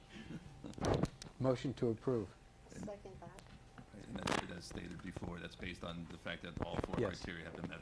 Thank you. And I'll second it. I think Okay, motion by Vice Mayor Jonas, second by Commissioner Watts. No, Ross. What's that? Ross. What did I say? Watts, sorry, Commissioner Ross. All in, roll call? No? It's not an ordinance, you don't have to do a roll call. Okay, all in favor? Aye. Aye. Congratulations. Thank you. And no funds of this year will be missed. That's nice to know. What'd you say, we have to pay for this? That's what you're doing. Bye, thank you. All right, thank you. Mayor, Let's go back to 7A. Yes. may I say something about this? Sure. Okay, I just have one thing I'd like to mention about this for the future.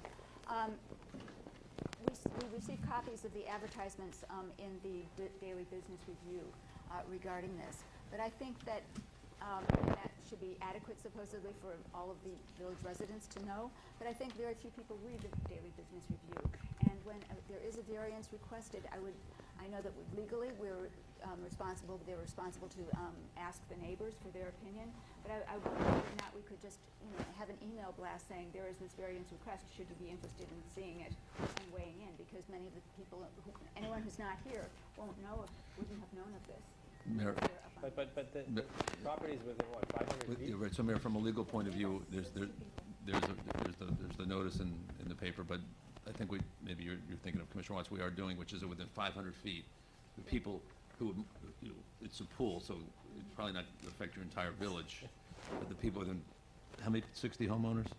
60 homeowners were noticed, and that's 500 feet in every direction from the property. Personally noticed, they received personal Yeah, notice. yeah. I still think that, one could say that, this, although it's been done so many times before, then, what's one more pool on the side for variance, but if it could be an instance where a precedent will be set, and many of the residents wouldn't have known of that. So I just think that for the interest of transparency and letting people know what's going on, that's something, we do a better job about advertising it. Okay. Just Ms. And just to make sure, and it's a good point, under the law, all property is unique, so there's no precedence that is actually legally set, because one of the things is you find the uniqueness of the property. But you certainly can give more notice than what's required, but. You can give more notice, but I wonder if it then puts the applicant in a different position than they would be required to address under the law. And then, are we adding that exposure and making it unjust for them?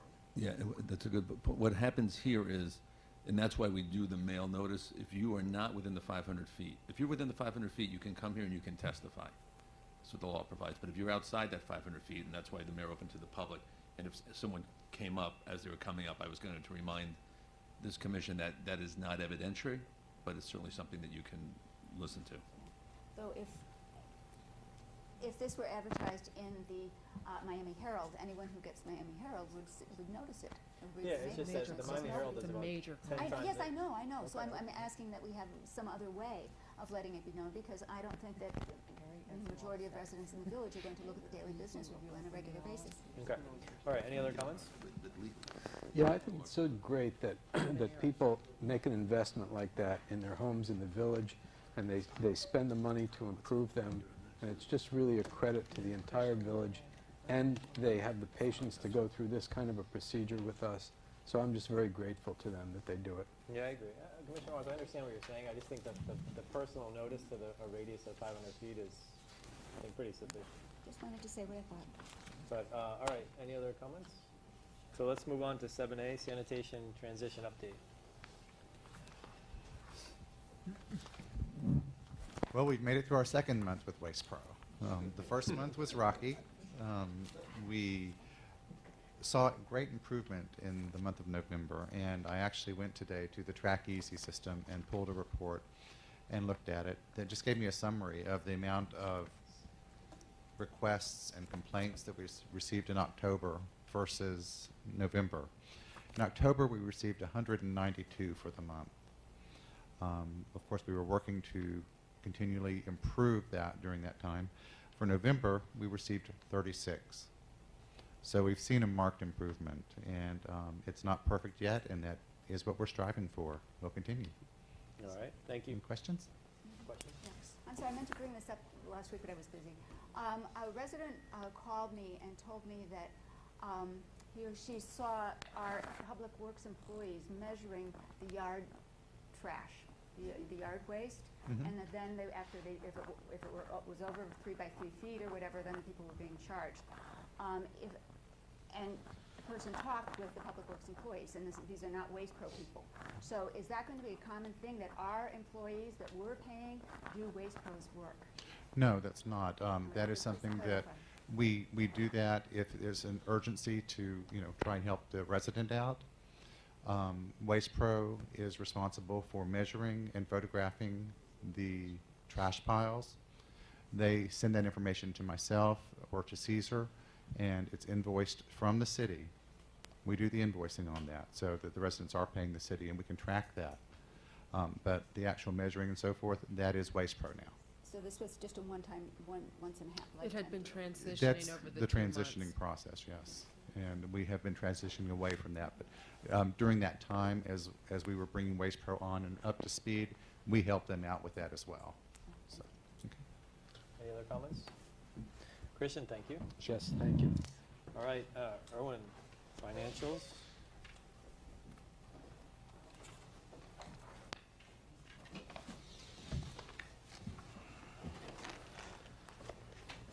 This will be very quick. We're 1 month into the fiscal year, so there hasn't been a lot of activity. Looking at the revenues, obviously ad valorem is only going to start coming in December and January when we start seeing the bulk of the ad valorem, so there's no revenue showing right now. At the top, you'll see that we're 8% into the year, yet when you look at the expenditures, we're at 5.16%. Of course, the question's why, and that's because 60% of the first payroll that was in the month of October really belonged to the previous fiscal year, so that was accrued back to September, then it's reversed in October, which is why the expenditures are lower in the month of October. That will catch up next month when we have a full payroll cycle. What I wanted to note is on page 2, you'll see the same thing for the road fund, that we're 5.7%, and also it's because of the salaries. One anomaly we'll see is that on the sanitation fund, on the second chart, is that the expenditures are at 22% versus where they should be at 8%, and that's because we spent the $84,000 on the recycling bins, and that expenditure took place in the month of October, which is why we had that additional expenditure and why the percentage is at 22%. I added 2 more graphs to this month to show you where we are. First of all, our cash position. So you can see that at the end of October, we had $498,000 in our general operating fund. We had $266,000 in our CERT tax transportation and transit fund, and we had $27,000 and $8,000 in the state and federal forfeiture accounts. What our fund balances, we're always asked this question. At the end of October, we had unassigned fund balance of $535,160 and non-spendable fund balance of $64,569. The non-spendable is the prepaid expenses, the inventory, those type of things which are earmarked on the balance sheet that cannot be used for general fund operations, and they're segregated aside. So it's $535 at the end of October. All right, so we'll see have a lot more next month when we get into a full month of operation, and I expect a lot of the revenues to come in from the ad valorem, and also for the sanitation, of course, which is also collected through the ad valorem. There's no revenues in the month of October. We haven't seen those revenues start coming in yet. When do they come in? Typically, the bulk will be in the end of November, beginning of December, right now, and January. You'll see the rest stagger in through June. And then in June, we'll have the tax sales, which will complete the total revenue cycle. Okay. Are there any questions? Questions? Just a comment, if I may. Sure. Thank you very much for the added graphic with regard to the bank accounts, the balance in the bank accounts, because that always worries me around this time Right. of year. So I didn't have to wake up in the middle of the night in a panic over it, and it was in our package, and I appreciate it. Thank Great. you. Thank you. All right, Erwin, thank you. All right, item 11A1, resolution 2014-88. Thank you, Mayor. This is also going to be a public hearing. It's a resolution of the Mayor and Village Commission of the Village of Biscayne Park, Florida, setting forth the village's intent to use the uniform method for the levy and collection of a non-ad valorem special assessment to be levied upon residential real properties lying within the municipal boundaries of the village, as more particularly described in Exhibit B, attached here to fund the provision of road repair improvements within the village, stating a need for such levy, providing that a copy of this resolution shall be forwarded to the property appraiser, tax collector, and the Florida Department of Revenue, providing for conflicts, providing for severability, providing for an effective date. And again, this is a public hearing. We're going to do all 4 together? Can we do all 4 together? If we announce them, we can do all 4 together, sure. Okay. All right, so for the public then, if you want to speak on this or any of the other 3 resolutions, there will be Do a you have to public read hearing. all the other 3? Or? I do. Okay, so why don't you read I them all? just wanted to and announce that, yep. Thank you, Mayor. Next up is 11A2, 2014-89, a resolution of the Mayor and the Village Commission of the Village of Biscayne Park, Florida, setting forth the village's intent to use the uniform method for the levy and collection of a non-ad valorem special assessment to be levied upon residential real properties lying within the municipal boundaries of the village, as more particularly described in Exhibit B, attached here to fund the provisions of stormwater repair improvements within the village, stating a need for such levy, providing that a copy of this resolution shall be forwarded to the property appraiser, tax collector, and the Florida Department of Revenue, providing for conflicts, providing for severability, providing for an effective date. 11A3 is Resolution 2014-93, a resolution of the Mayor and the Village Commission of the Village of Biscayne Park, Florida, authorizing the appropriate village officials to execute an intergovernmental cooperation agreement with the Miami-Dade County Office of the Property Appraiser on behalf of the Miami-Dade County Tax Collector to facilitate the collection of a non-ad valorem assessment for the provisions of road repair improvements within the village, providing for an effective date.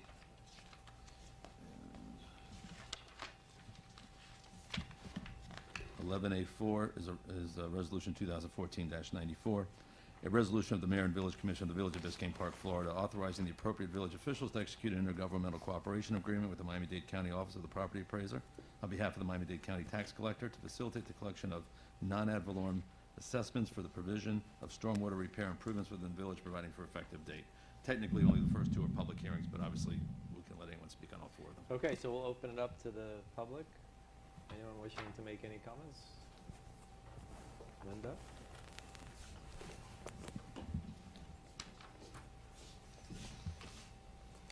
Linda Dillon, 712 115th Street. I understand what this all is, but could you give us a general idea of how much this assessment's going to cost each homeowner? Steph, maybe, Madam Manager, can you just summarize where we are in the process and when that Yeah.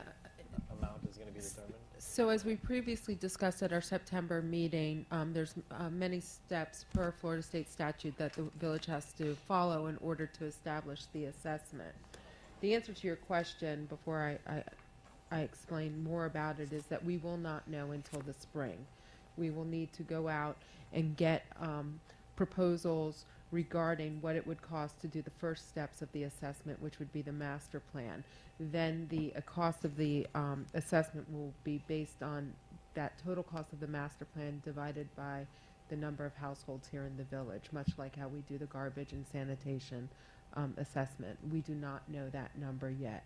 What I can state is most likely that the assessment will be low in the beginning because we are only funding the master plan and possibly small improvements.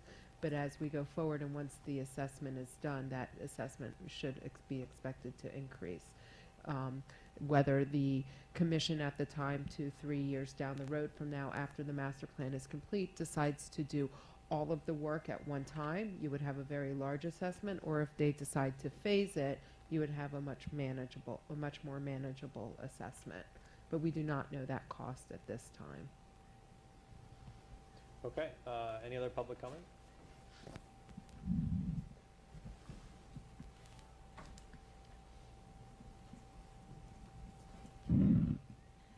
There's no information right now. The only thing that I'm basing this on is previously the manager had put out an approximate cost of a master plan and details about it, and it was about $150,000. And my only comment is I don't want to pay $150,000 for a master plan that tells me everything that could possibly be in the road or happen to the road. It was a ridiculously overdone proposal. And this is my concern, is who is going to decide how much of this master plan we need? There are all different levels, and we don't need everything. So to me, we have roads right now that have drains that are clogged, and nobody seems to be addressing that. I'd like to talk about that if you're going to be talking about the roads and master plans, and try to get the drains that we paid money to put in working. Where is the discussion on that? That would be the first step. Then you can go to a limited master plan that's going to give us the ability to take care of what we need. We've been doing this for years. We don't have to reinvent everything. Thank you. And just on that, Barbara, I think this was explained previously, but the $150,000, and I agree with you 100% that that's for a master plan. I don't think we need to go to that level. But correct me if I'm wrong, but that amount was just put forward for the state funding, correct? Okay. So that wasn't the action. It was just a request for the state. We're not given any information here, so for us to even comment, I don't know what is in. No, and I understand, and this is just one step in a very long process to put this assessment forward. So, there's no information now because this is just one step. We'll have multiple public hearings where more information will come out and we'll have a discussion. But I agree with you. All right? Any other public comment?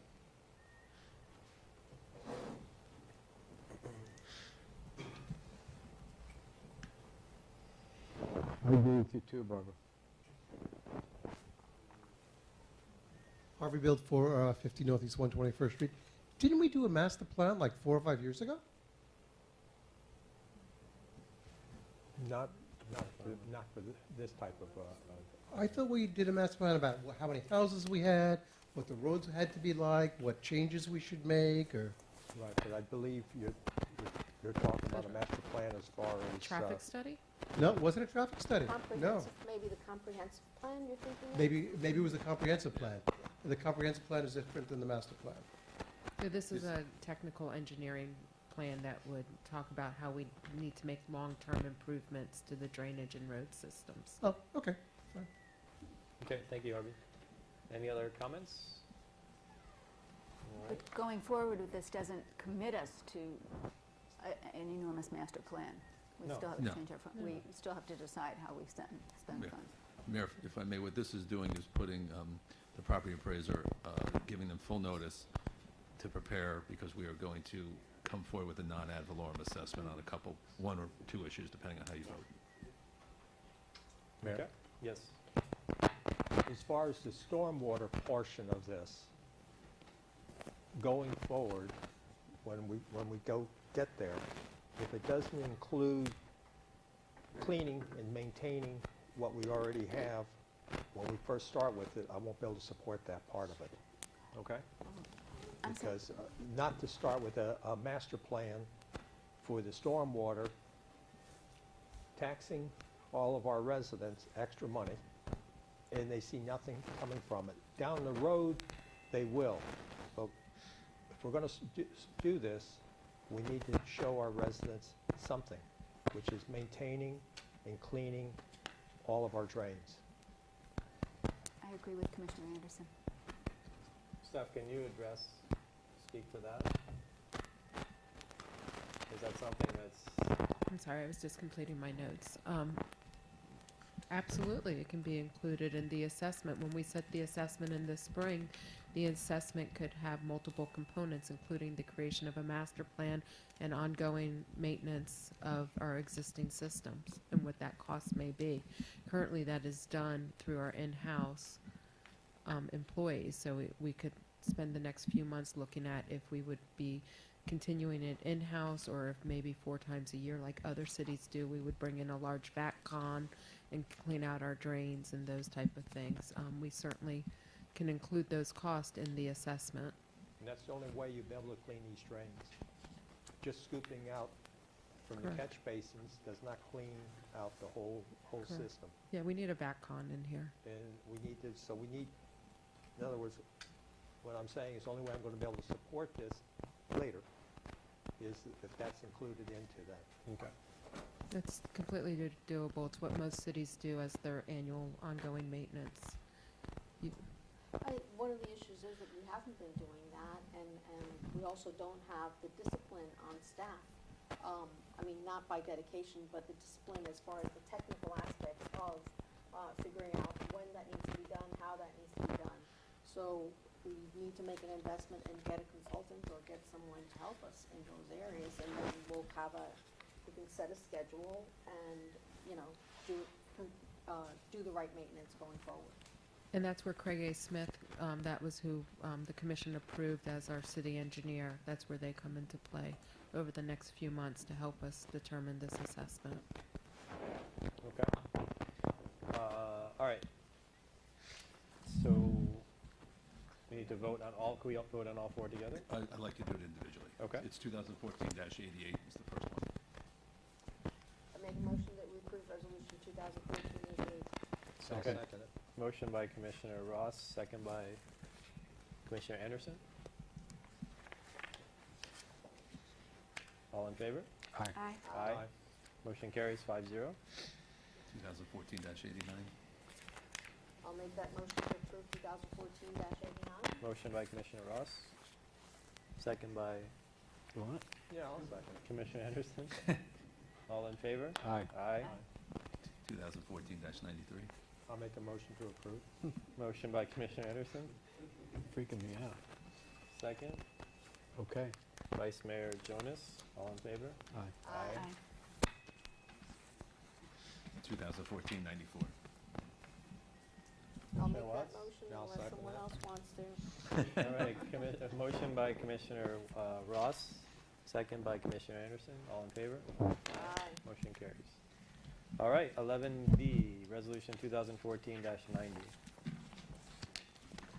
Mayor, as you know, we've been addressing making changes here at our parks and recreation facilities, finding ways to improve the delivery of our services, adding special components to our special events, and giving staff the tools they need to enforce a peaceful and purposeful recreation environment.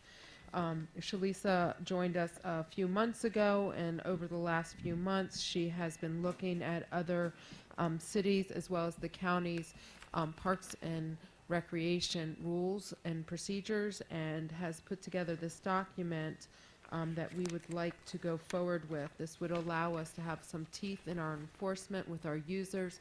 It would also allow our police to provide a better, more structured support to us by enforcing some of these rules.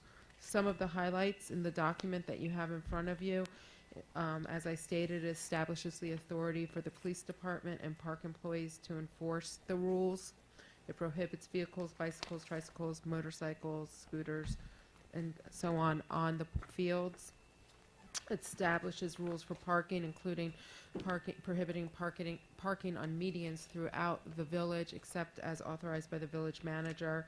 It also prohibits parking on sidewalks around the park. It sets rules for the use of the park property, prohibiting destruction of park property, preservation of wildlife, and the use of specific areas such as the basketball courts, the picnic areas, and fields. It also limits noise, drugs, and alcohol, vending, and fireworks within the park. A lot of these sound silly or like common sense as you go through them, but these are sometimes day-to-day challenges that our staff are faced with. And by putting these rules in place, it does give them the tools they need to continue making this a pleasant experience for all. Okay, thank you. Comments from the commission? Yes, I have a couple of them. On page 1, where it shows the background, it says prohibits vehicles, bicycles, tricycles, motorcycles, scooters, dirt bikes, road carts on park property.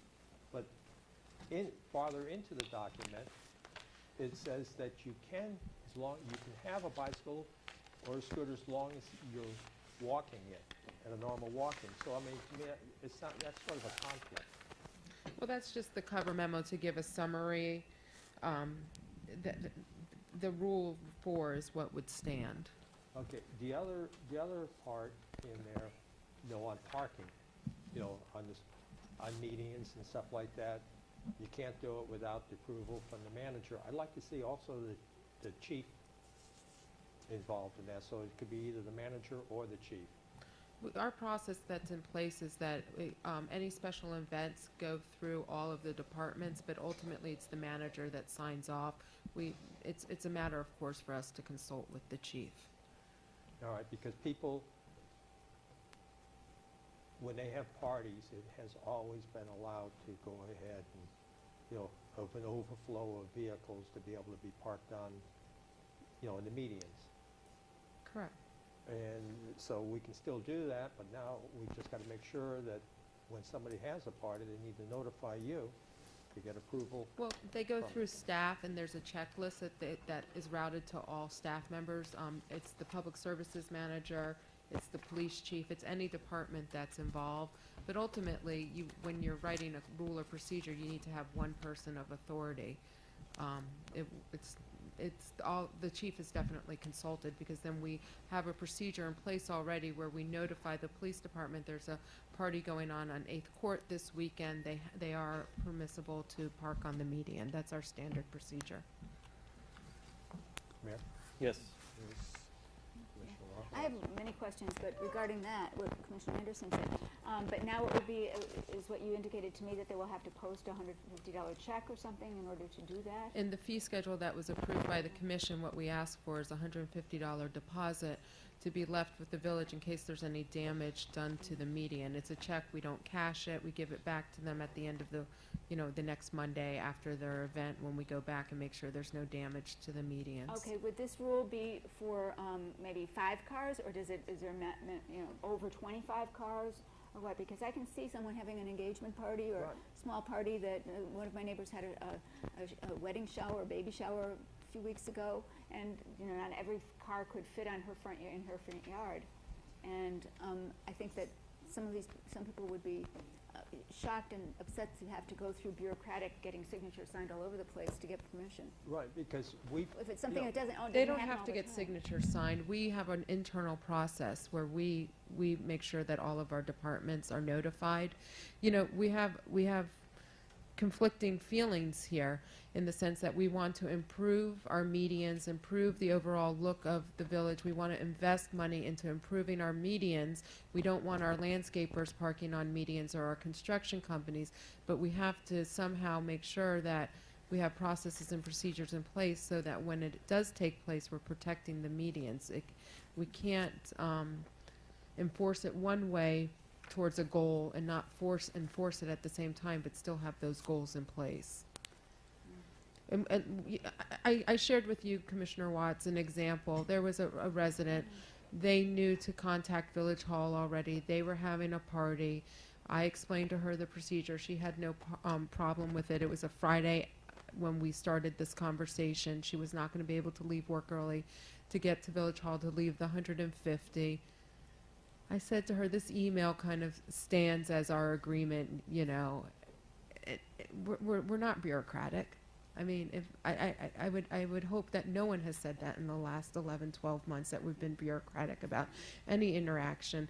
But at the same time, we have to have rules and standards for our medians. And this is really about the police being able to go and enforce it during the day when the landscape companies, because this is a big problem, Comcast and cable companies and landscape companies on our medians throughout the day. And we cannot have rules in place for some and not others. It makes it very hard for the police to enforce it. We could say no commercial vehicles.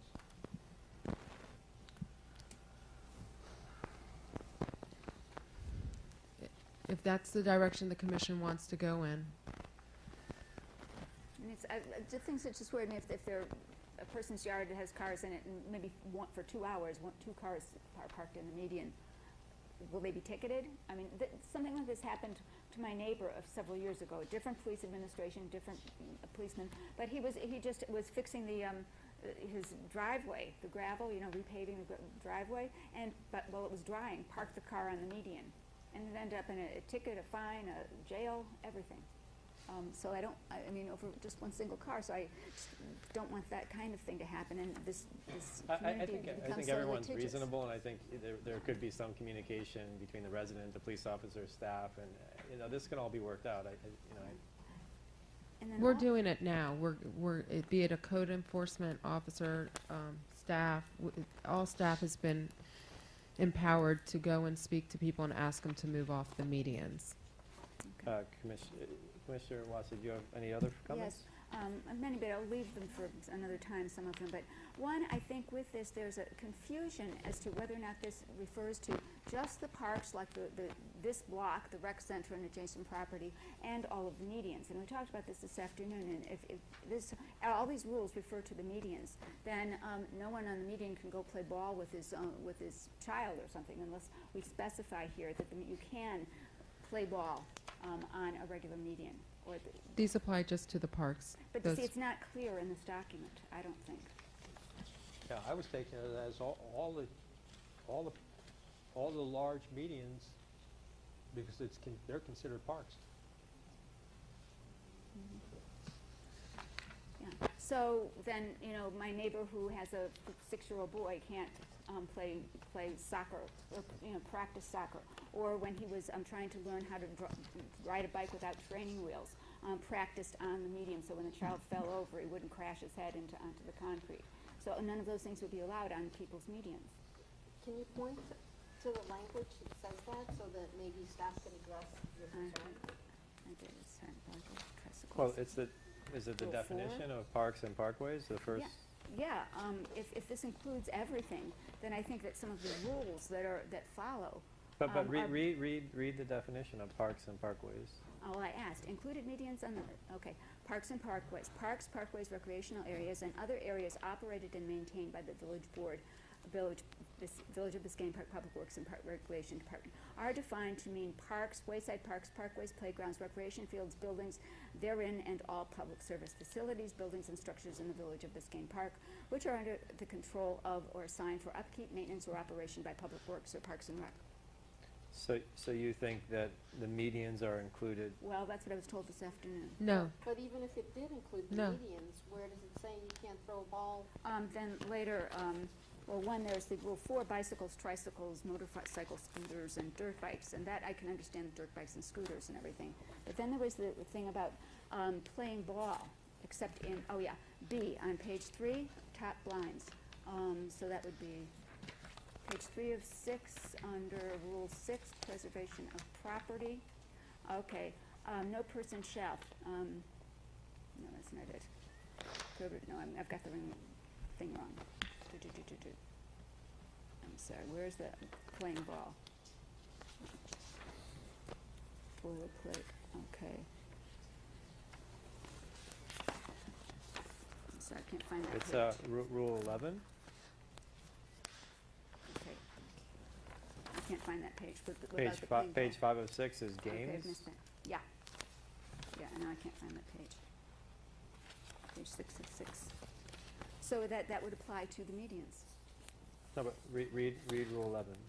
Could you read it, because that page is missing from my... It's on the screen. Okay. Yeah, okay. A person shall engage in rough or potentially dangerous games or practice for same, such as football, basketball, baseball, softball, horseshoes, quoits, whatever that is, quoits, tennis, volleyball, badminton, any other games. Practice or exercise involving thrown or otherwise propelled objects, such as balls, stones, arrows, javelins, shuttlecocks, modest aircraft, I'm applying frisbees probably, or roller skates, I don't know where that fits in, except in areas specifically designated and set aside for such recreational usage.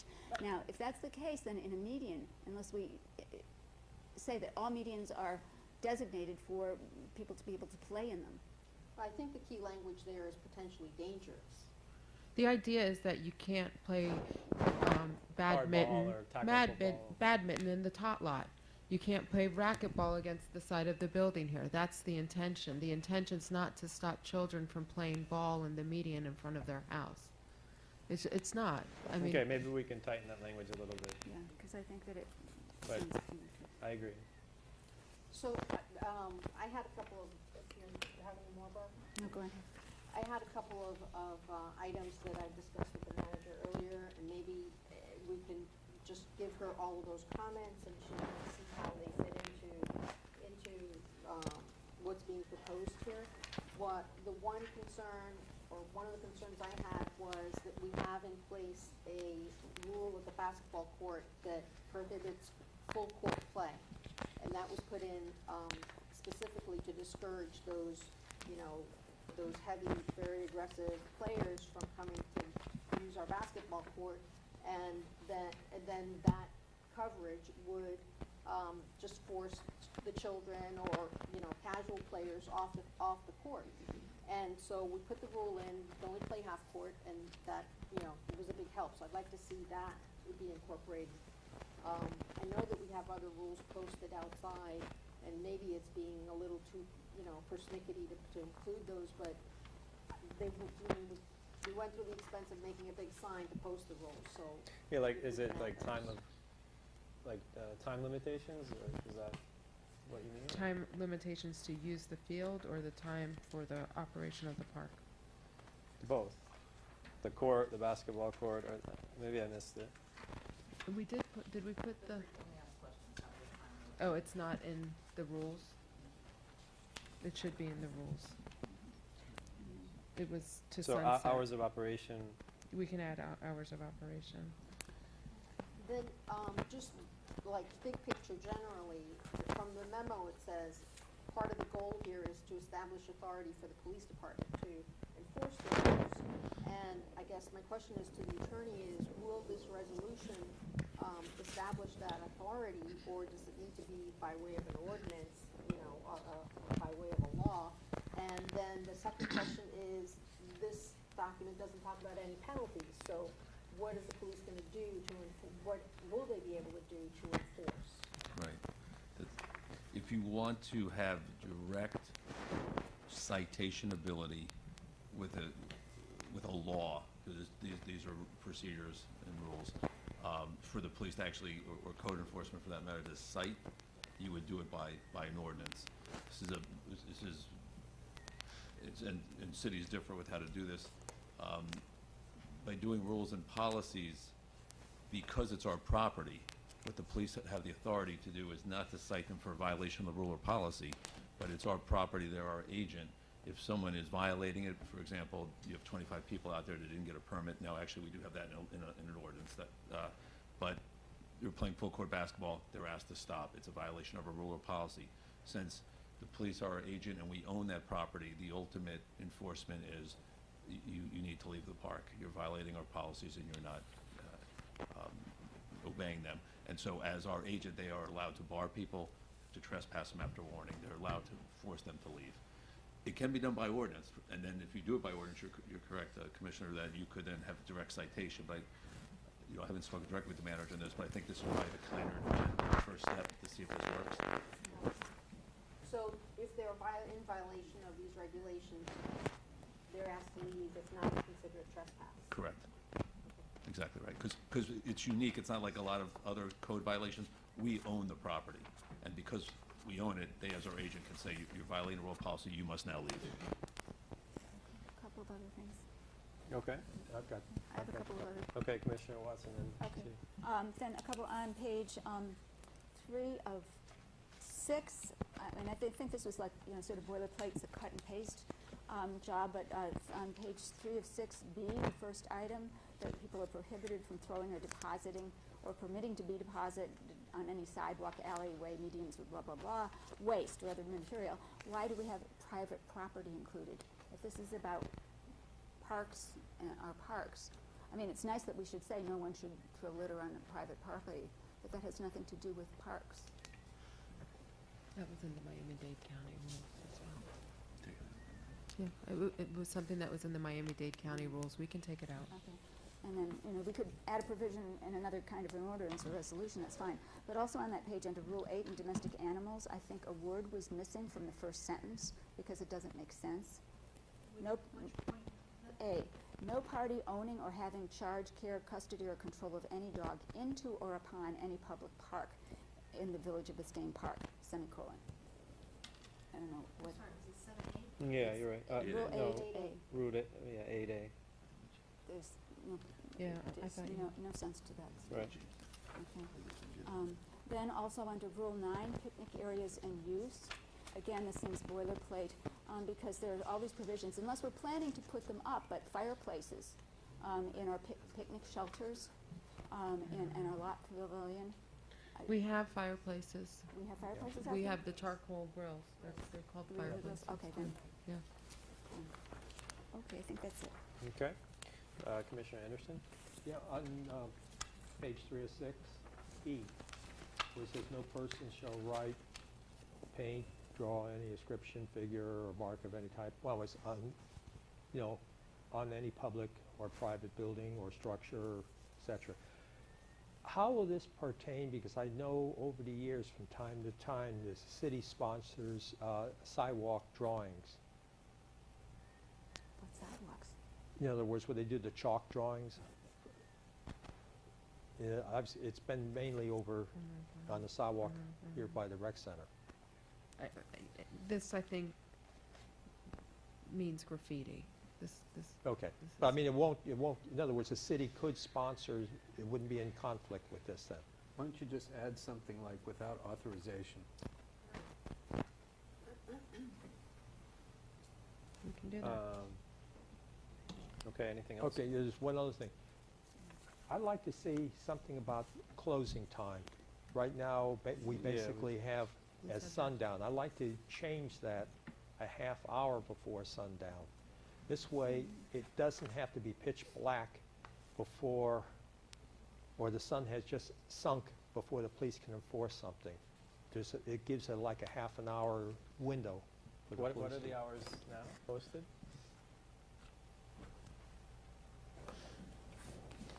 Do you want the hours posted for the building or for the park itself? Both. Both. I was referring to the park itself. But do both, because we've been playing with the Okay, the so Monday hours. through Friday, or Monday through Thursday, the rec center is open from 9 a.m. to 7 p.m. We do close the building technically at 6 to prepare for the next day of business. For Friday, it is open from 9 a.m. to 6 p.m. And then again, we have that hour window to clean up and prepare for business the next day. On Saturdays, it's open from 10 a.m. to 7 p.m. And then on Sundays, it's open from 12 noon to 5 p.m.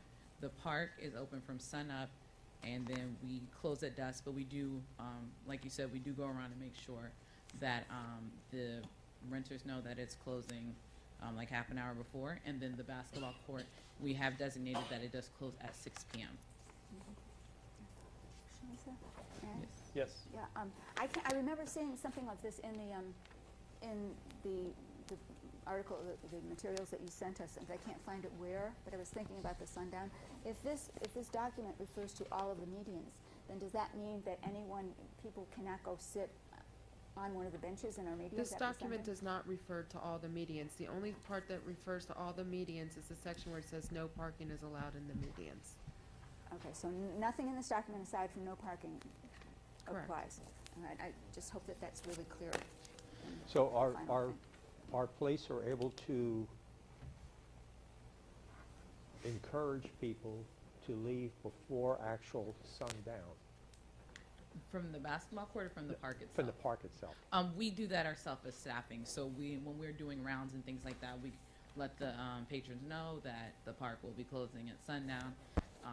As far as the field area and then the basketball court, we let them know, and then we are out there at 6 o'clock as well as the officers, letting everyone know that the park is closed, or the basketball court is closed. Okay. Because I know we have a problem where people are stragglers in the park itself. They are, but the officers have been helping us out, and staff has been sticking around to make sure they know that they can't be there. All right. Okay. Any other questions? That's all. Chuck, did you have something? Sure. A couple of things. I've mentioned this before, and we've talked about, or I've talked about, minors who are unattended at the park, not supervised. And I'm not sure what age you'd put on that, under 16, under 12, but that's always been a concern. And in connection with some of the children that use the park, once again unattended, I think they should rather register, give emergency contact information. I mean, what do we do with a child who gets injured and we don't know who to contact if they're not supervised by an adult? Now we have, like, for example, the Gates kids, they're supervised because they're with the counselors. So I think that's something you might want to consider looking into. The registration information, we could charge a minor fee to cover the cost of administering whatever. And that would be for residents and non-residents if they're going. Or you can enact it, which is I don't know if how you want to play this, but if they're below a certain age, maybe they shouldn't be at the park unattended. So something to think about. Yes. I would like to ask the village manager and Shalisa, in your knowledge, with parks, is there an age limit that a student can come, a child can come at age 10 without the attendance? It's a legal national conversation right now, and that's why it's not in the rules right now, because we're trying to address it from the legal standpoint, so there's no exposure for the village at this point. Some parks and libraries do enforce it, but there have been issues in recent times where we're not sure that that's enforceable. So it's something we're still looking into. Can you? Because I was just wondering, at what age aren't children able to go out on their own after a certain age, or is it they have to wait until they're 21 before a parent or a babysitter goes with them? I mean, I know everyone's afraid of their child being stolen, but I think there's some point where kids go off and play and go to the park on their own. I did when I was that age. There's your child endangerment age, which is usually about 5, 6, depending on how long they're left attended, and then there's this nebulous area. And then there's also the question of, if you say you're going to register 10 and under, let's say, and we don't register a couple kids that were 10 there. Now, if we've taken on a liability, just looking at it from that legal point of view, of something that maybe we're not equipped to take on, because it's not as if we have 25 people working in the park, the Central Park or something. So I think it's something that probably, Chuck, you said it best, that we may need to think about and look at, but I couldn't possibly help you draft something right now because it's unsettled. Motion to approve 11B as adjusted. Okay, motion by Vice Mayor Jonas. That's better. I'll second it. Second by Commissioner Anderson. All in favor? Aye. Aye. Thank you. Okay. 13A. Commissioner Ross?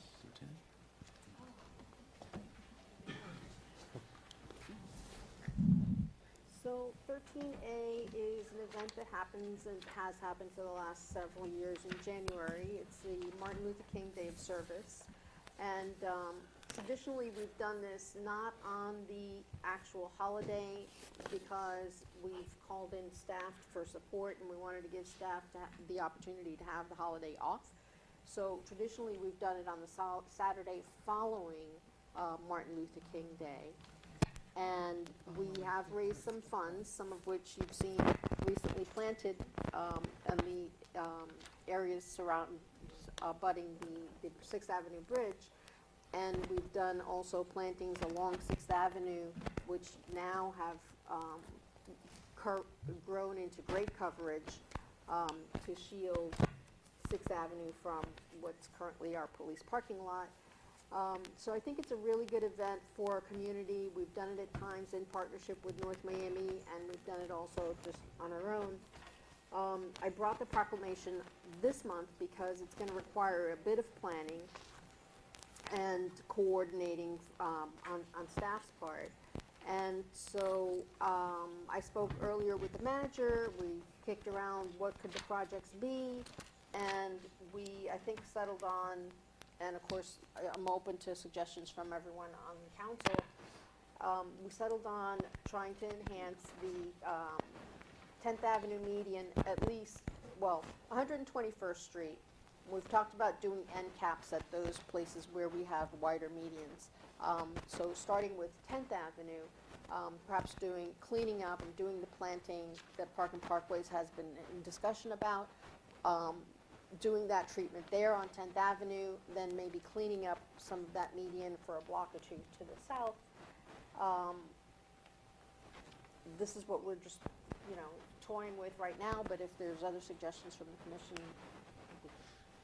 I'm Well, happy I think to that's a hear great it. idea. How about, just one other option, I don't know if it's feasible, but we had discussed removing dead trees and in the medians and cleaning up the medians in that way. And again, I don't know if it's feasible. Obviously, if the trees are very large, we can't do it.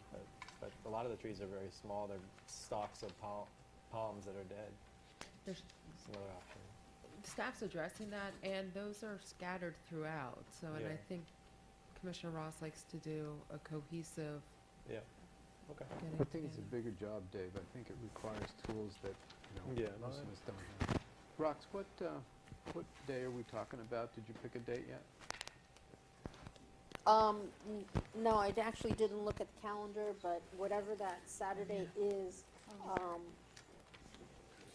after the holiday. The Saturday is January 24th. Here. Okay, so January 24th. And that's going to And, be in the morning?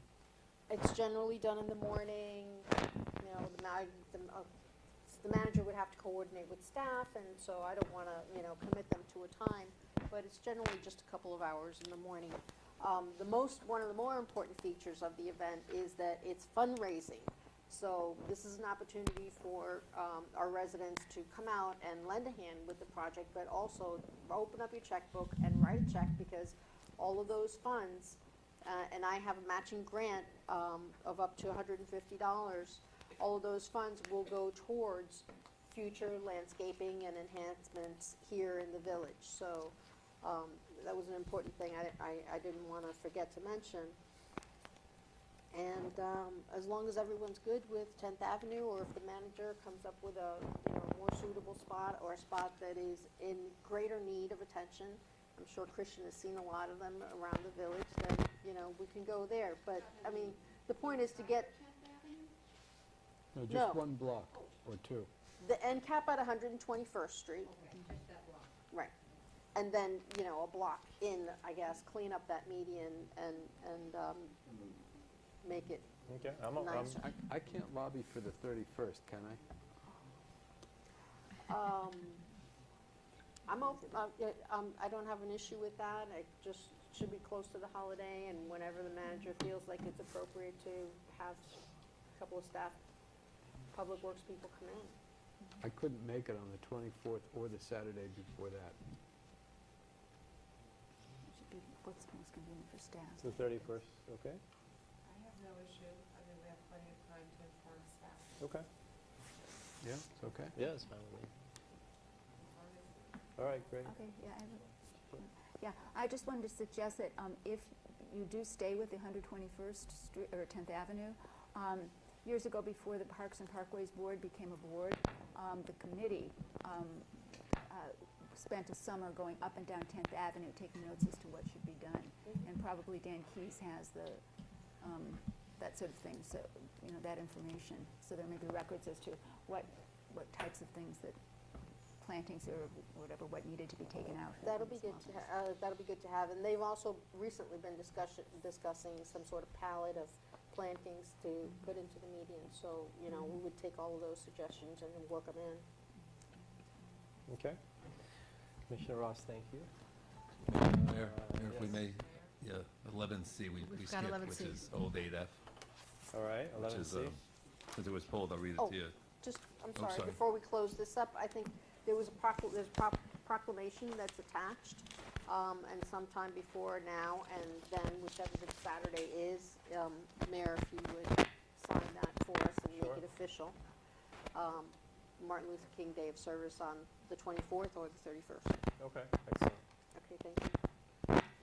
All right, we'll move back then to 11C. Yeah. Mayor's Resolution 2014-84, a resolution of the Village Commission of the Village of Biscayne Park, Florida, approving the expenditure of police state forfeiture funds of not, Federal. of police federal forfeiture funds, that's the change instead of state, of not more than $2,000 for the purchase of a computer, printer, and required peripherals providing for effective date. This is also for the Drug Task Force position. And I provided you with the resolution with the title change at your desk. Okay. Comments? Good with it. Is there a motion? Yep. Motion I'll by second. Vice Mayor Ross. Second? I'm sorry, who made the motion? Vice Mayor Jonas. Jonas? Commissioner Ross second? Did you second? I didn't, but I'm happy to. Okay, Second sorry. by Commissioner Ross. All in favor? Aye. Thank you. All right, items for the next meeting.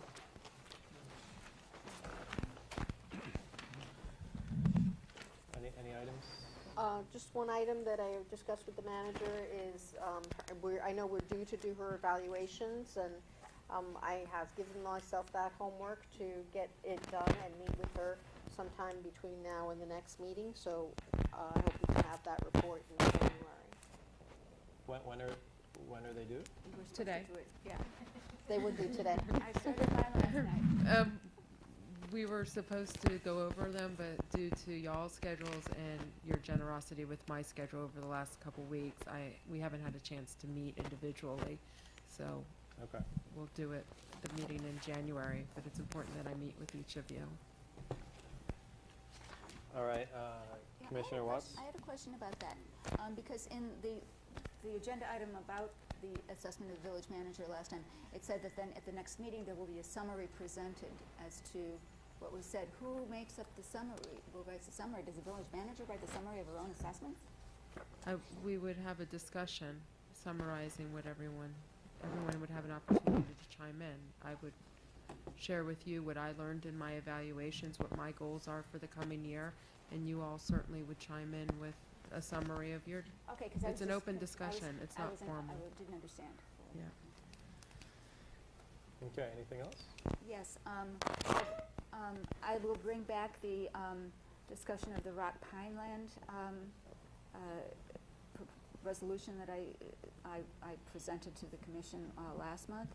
And also, I want to forward a resolution that came to all of us through the City of South Miami, proposing a conference that, for all municipalities to participate in to address climate change and the rising sea level.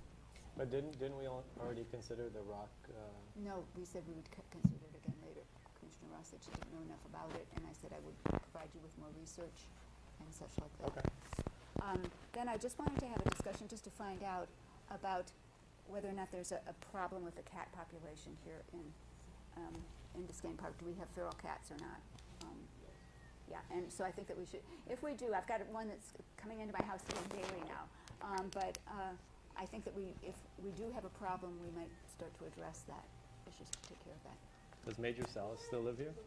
No, we had no problems over on 121st Street. I think that's where my new kitty came from. But I was wondering if we do have, if other people have feral cats in their areas. Yeah, I do. No, because I was thinking, no, you can, no, but I know that in Miami Shores, they've started to actively doing, trap, catch, neuter, and release, so that we don't increase the cat population. And that's what they're doing in Miami Beach and other places. All right, well, put together All right. your memo. Anything else? Nothing? I'd like to put on an item, this goes back to the park. I've always heard that we can't place restrictions on the park with respect to non-residents because we receive funding. And I never went beyond that.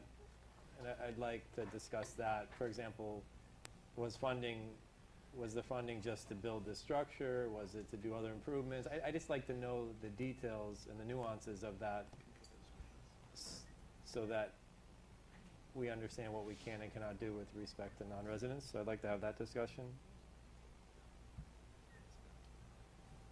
Okay. We'll do our research on that. Public art fund. The public art fund? The public art fund that we currently have for the sculptures or something different? No, different. Okay.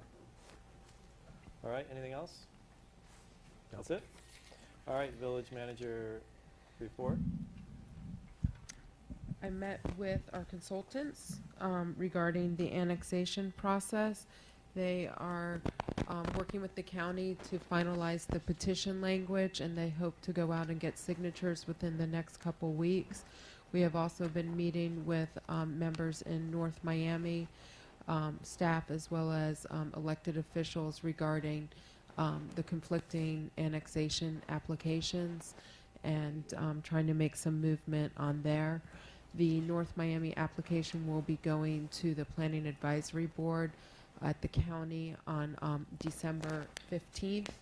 And at that time, the Planning Advisory Board would consider whether or not to forward this application that conflicts with us to the County Commission for consideration. The City of North Miami has 3 applications on that agenda, one of which includes the Biscayne corridor, just the commercial components of our annexation area.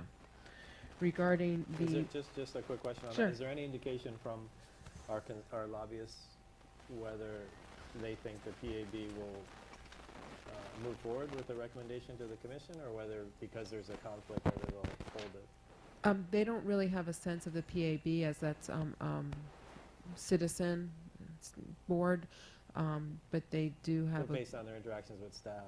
they have a sense that the county commission will take us pretty seriously. Whether it gets forwarded to the commission or not at the PAB is not their concern. Once it gets to the commission, they think that we have good standing because of the limitations of the North Miami area. Okay. Regarding the annex building, the bids came in on November 24th. Yesterday, December 1st, the bid selection committee met. It was made up of 3 residents, including Gary Kuehl, Drew Dilworth, and Elizabeth Hornbuckle, a representative from the City of Wilton Manors who oversaw the construction of their city hall, and Christian served on there as our staff. So the 5 of them heard from 4 of the 6 bidders. We had 6 bidders. 4 decided to go forward in the process. They did brief presentations. The selection committee had a really healthy conversation, very thoughtful conversation, and at the end they did ranking sheets, and one bidder came out on top with 94 points, whereas the next 2 behind them tied at 83 points. So the committee felt comfortable forwarding that top bidder on to the manager as a recommendation to go forward. That is Bayhard Construction. They have done work previously for the village. They also happen to be the lowest bidder, but the selection committee based their criteria both on qualifications and price, at the both equally weighted on their selection sheets.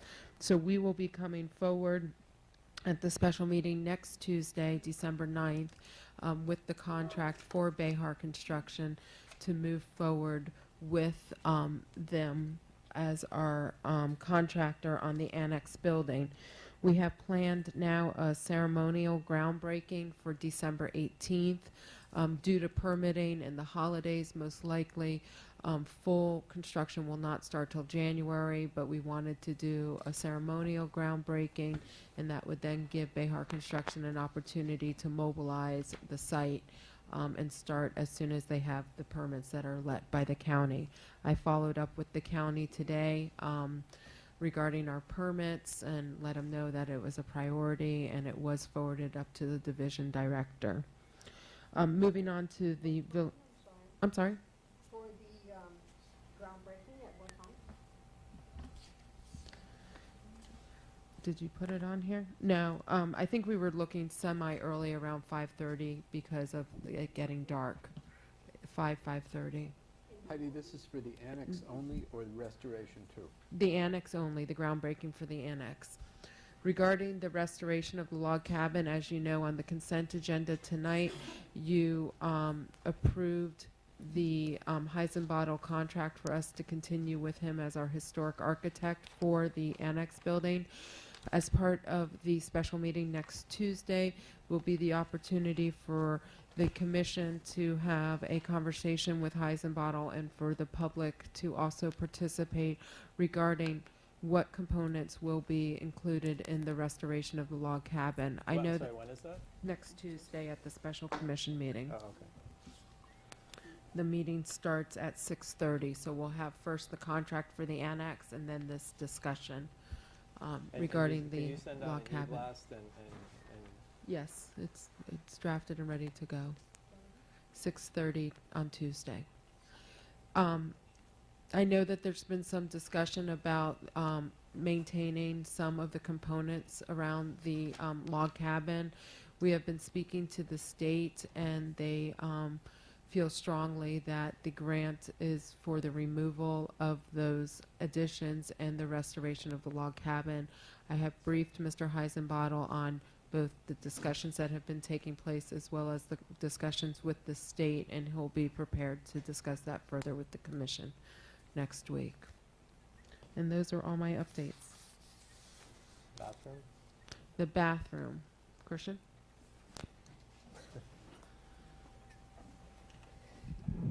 The bathrooms, we started demo on that actually today. So on the women's bathroom here, we purchased new tile, and that should be delivered tomorrow. So it's going to start moving forward. I'm probably going to move a little slower than everyone's comfortable with, but we want to make sure it's done and done well this time. So I'm going to be holding him back and looking over his shoulder a lot. So Did you find bullnose for the tile? we didn't find. Technically, we found bullnose. What does that mean? It said bullnose on the tag. We found it's actually a vinyl material that fits in behind the tile that has a bull nose, so it will make the edges appear more finished. Okay. We couldn't, in our budget, afford, a proper bull nose tile. We looked at that. And so. Okay. The cost of the bullnose tile would have been the same cost as the regular tile, the linear feet of it. So it would have doubled the budget. Okay. Mr. Village Attorney? Thank you, Mayor. Next Thursday, the Charter Review Advisory Board will have its first meeting. I'll be there in attendance, walking them through the Sunshine Law, ethics, conflict voting, et cetera.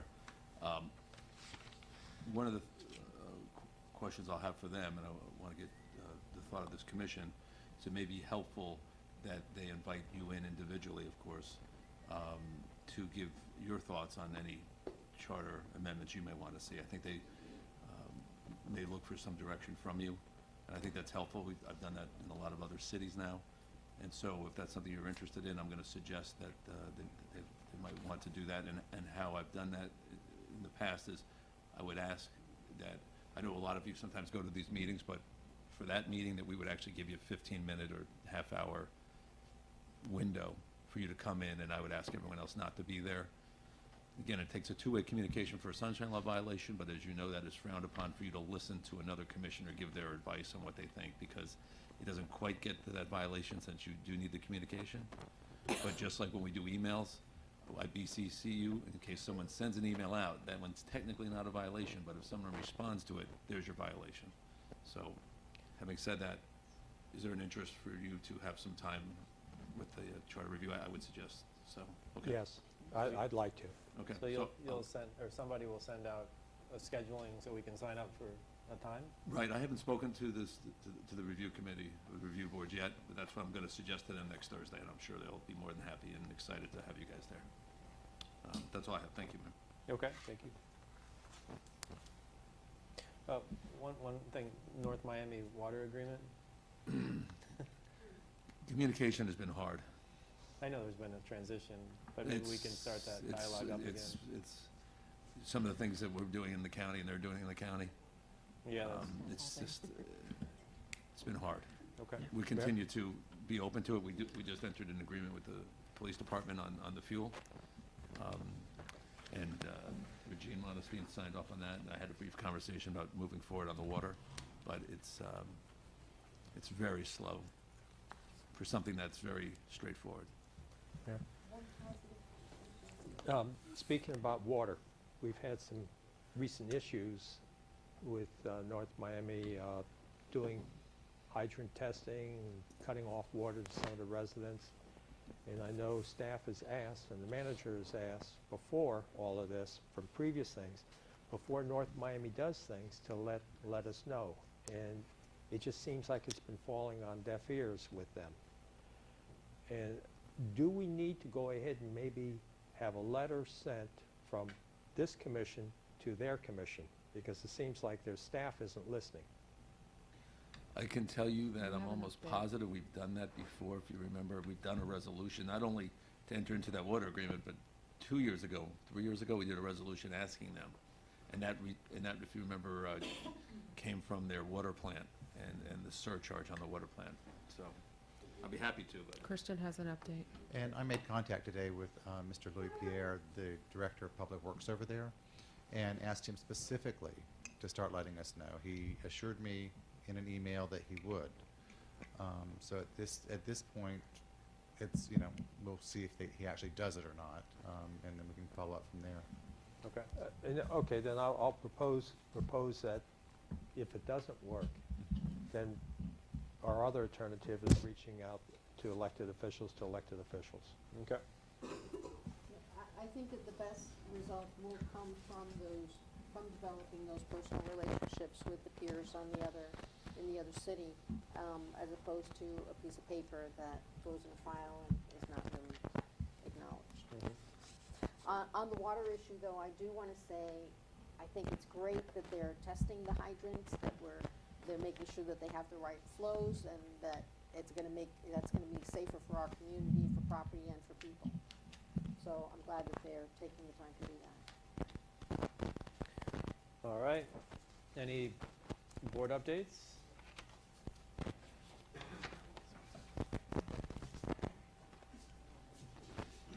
Dan Samaria, Chairperson of the Recreation Board. First, I want to thank the Commission for the appointments that you have made. At our last meeting, Ms. Maria, the village clerk, I want to thank you for attending. It was a very successful. We had everybody there except for 2 board members. One was Mr. Rodriguez. He had laryngitis, so I told him to stay home. And then I think it was Miss Elizabeth. No, the other one. Okay, has not, Yvette, excuse me, has not, I've contacted many times, and hopefully it's nothing serious, but she wasn't at the meeting. Hopefully it was just a time, first time showing up. So I'll keep on trying that. We had a good meeting. We discussed a lot, and out of all the boards that I've been chairperson, I think this is the one that's going to actually have full commitment. We had a lot of discussions, and everybody was participating in it. In the other meeting, in the other boards, we had it, but then it was just in one ear and out the other. I also think that we'll have a lot of members show up to the events, which is Ms. Commissioner Jonas's biggest concern. So that's, I think, is going to be good. That's just about it. I think I was hoping to have the minutes. That way you guys commission could have looked at it before this commission meeting, but my secretary didn't get it done in time yet. What I like to do is every single commission meeting, hopefully I can attend every single commission. If I don't, I'll send it in writing to Maria, but I would like to be given a report to the commission on the activities of what the rec board has been doing and what we're hoping to accomplish, more than what it's in the minutes. And we're working on doing much better in the minutes where we're going to be taping it, so you're going to have almost, not exactly, but close to what was said there. Okay. We're going to be working closely with the director and also with the village on different activities. So I just wanted to keep you up to date on what was going on. Thank you, Dan. All right, any others? Any other comments from the commission? All right, announcements. Thank you, Mayor. On Wednesday, December 3rd is the Code Review Board at 7 p.m.